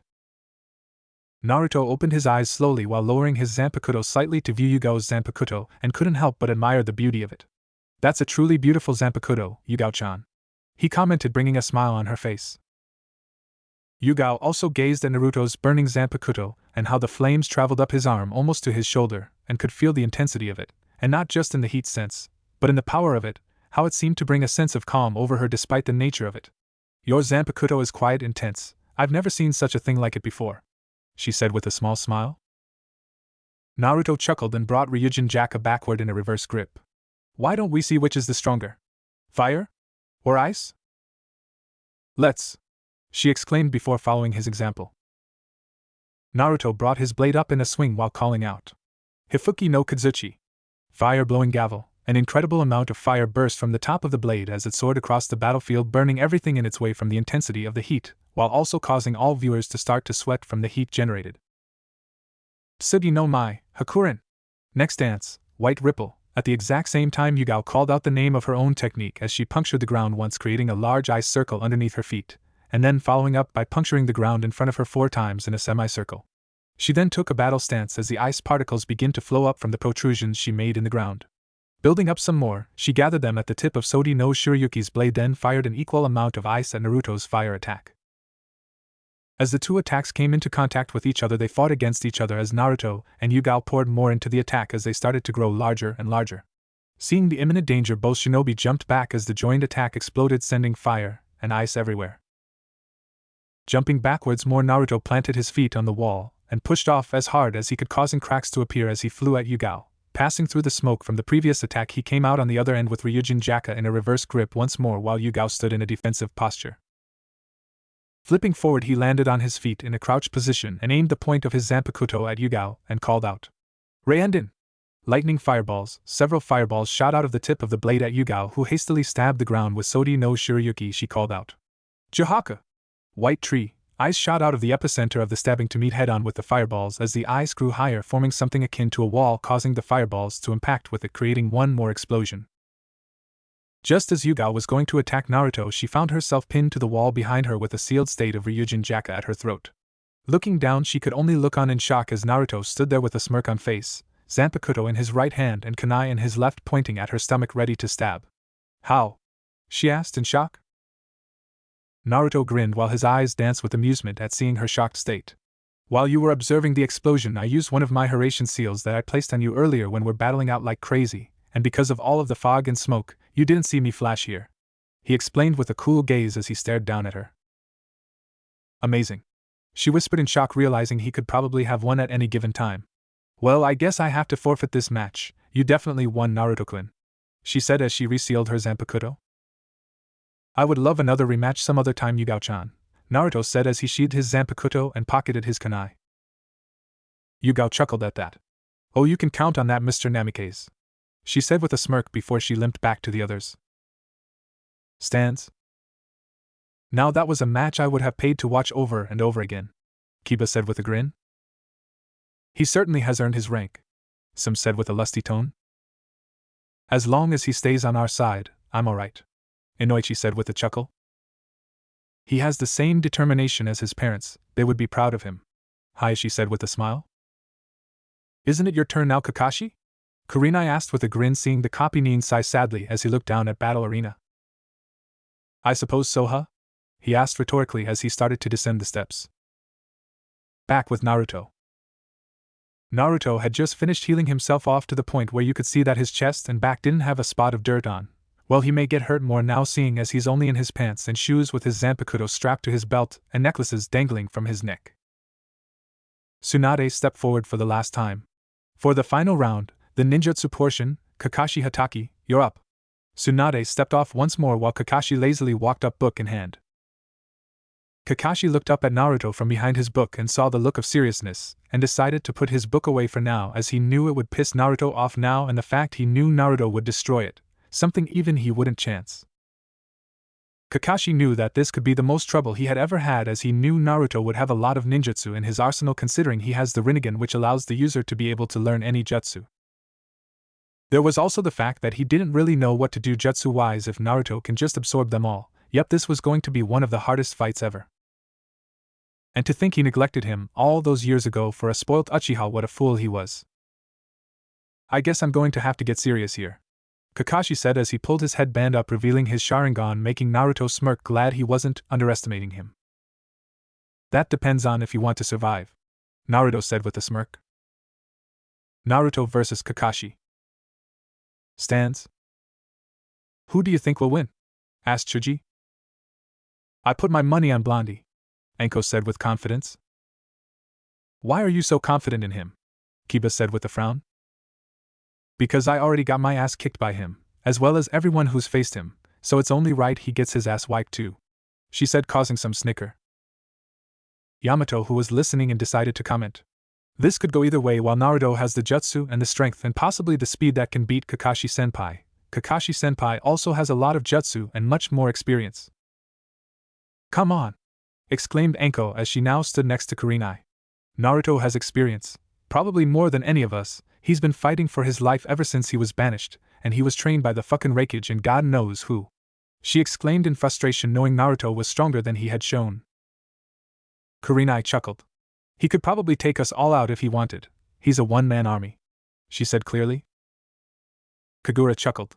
Don't worry, my boy will take care of Kakashi easily. Your boy? Ino asked with a raised brow. Kagura smirked.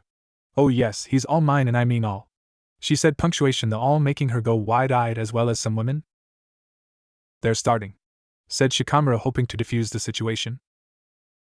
They all then looked back at the two who went through hand seals. Fight. Katan, Goryoka no Jutsu. Out of Kakashi's mouth came an enormous dragon that twisted into the sky before rushing at Naruto with intense speed, which was giving off enough heat that everyone could feel it. Suetun, Suijin Hiki.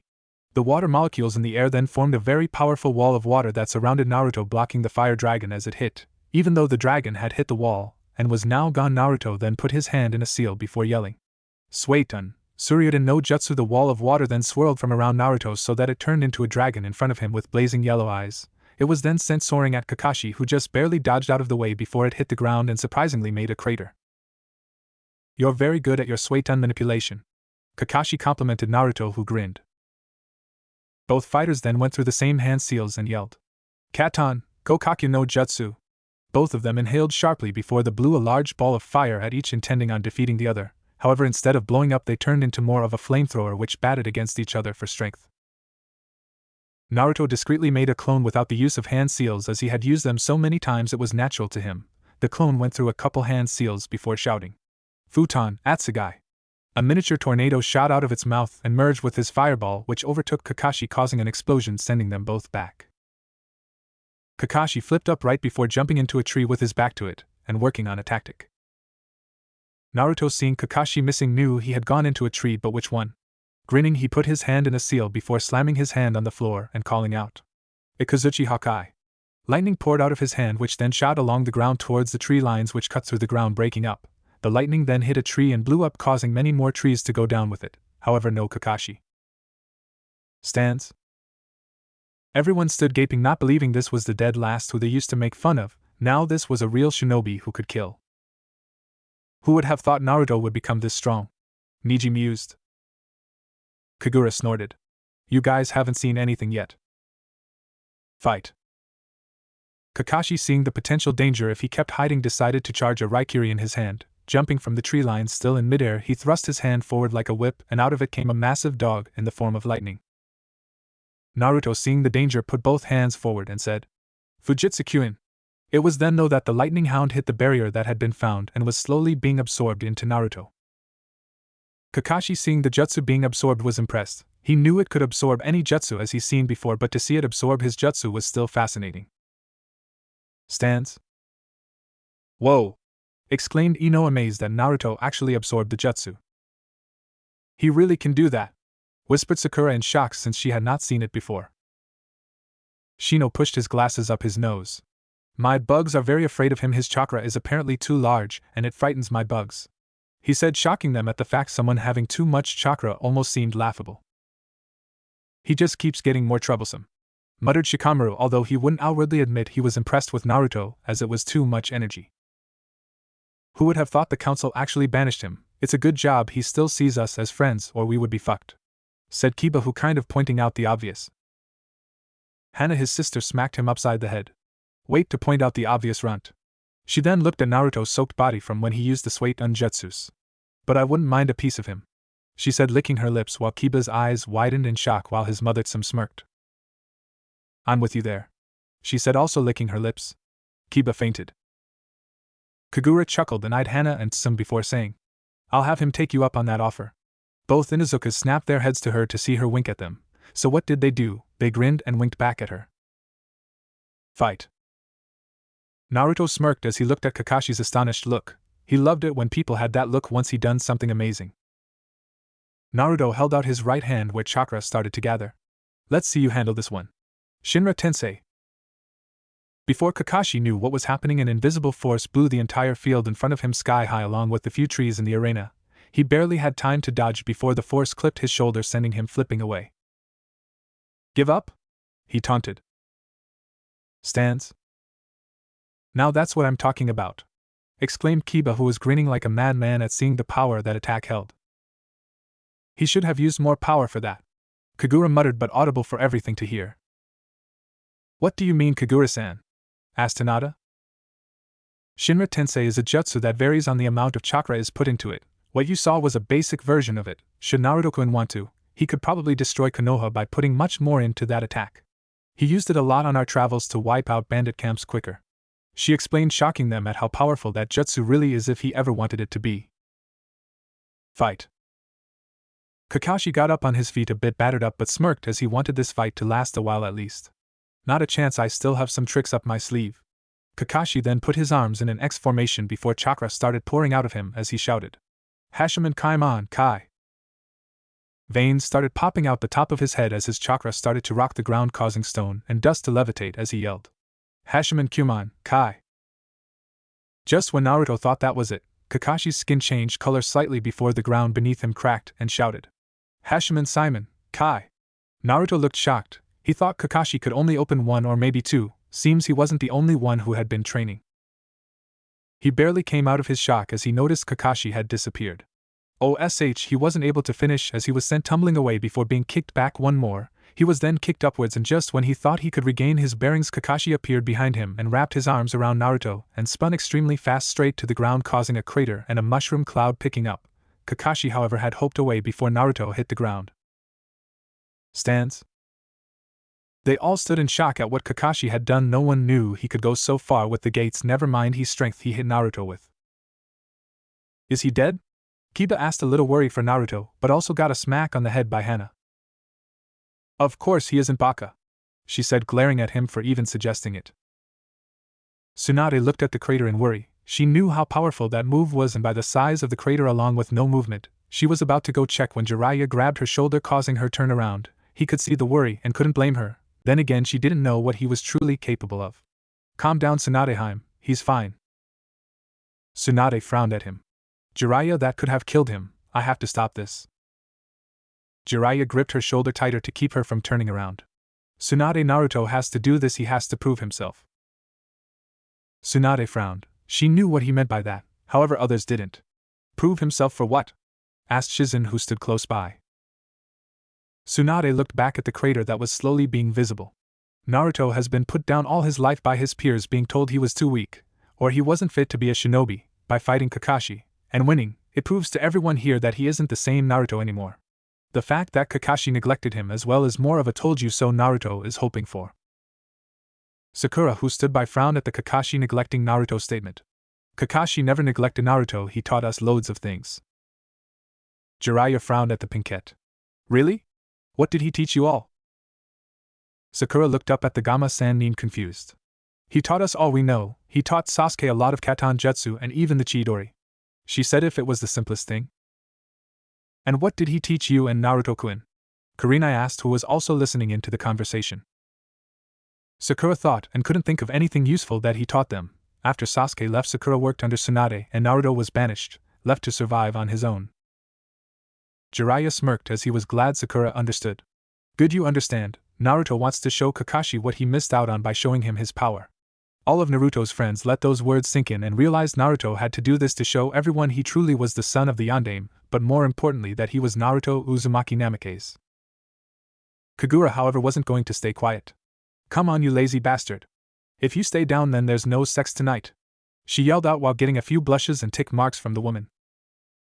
Fight. I got to admit, said Naruto as he stood up from the crater with some cuts on his chest from the rocks with blood dripping down from his hairline. His pants were also torn a little. I really didn't expect you to release 3 gates, he said, chuckling before he paused and looked at Kagura in the stands. It's you who suffers from that. Not me. So ha. He shouted childishly while everyone blinked olishly but nearly face-faulted when Kagura shouted back. Fuck you. Women. Naruto muttered to himself before putting his game face on. Naruto then crossed his arms. Looks like I'll have to take this seriously. Gravity seal. Release. Chakra exploded from him as the ground crumbled under him. I'm not finished yet. Focusing chakra through his body, sparks started to come off of his skin like static before he shouted. Raita no Yoro. Lightning blew out from Naruto, completely enveloping his skin. Unfolding his arms, he held them up chest level and unclenched his hands and watched as lightning danced around his fingers. Kakashi smiled at Naruto. He had really come far. The worst thing though was he knew Naruto could do more if he wanted to kill him, and he had no doubt he could, to be honest. I'm impressed, Naruto, you really have gone far. You've seen nothing yet, Naruto said with a smirk. Holding up his right hand, lightning started to dance around it until he shouted, Heido number 63, Raikoho. A large amount of yellow lightning fired from his palm, aiming at Kakashi at breakneck speed before he sued his new speed to get out of the way, where the blast then hit the ground, ripping it apart as it tore through the earth. Kakashi raised an eyebrow at the damage and chuckled. I doubt I have much strength left for the match. What do you say? One last move? He asked Naruto. One last move. Naruto agreed, as he too was feeling weakened from the constant fights. Kakashi then flipped through a few hand seals before his right hand gripped his left arm's wrist before lightning started crackling, and then there was a massive surge that started shooting all over the place.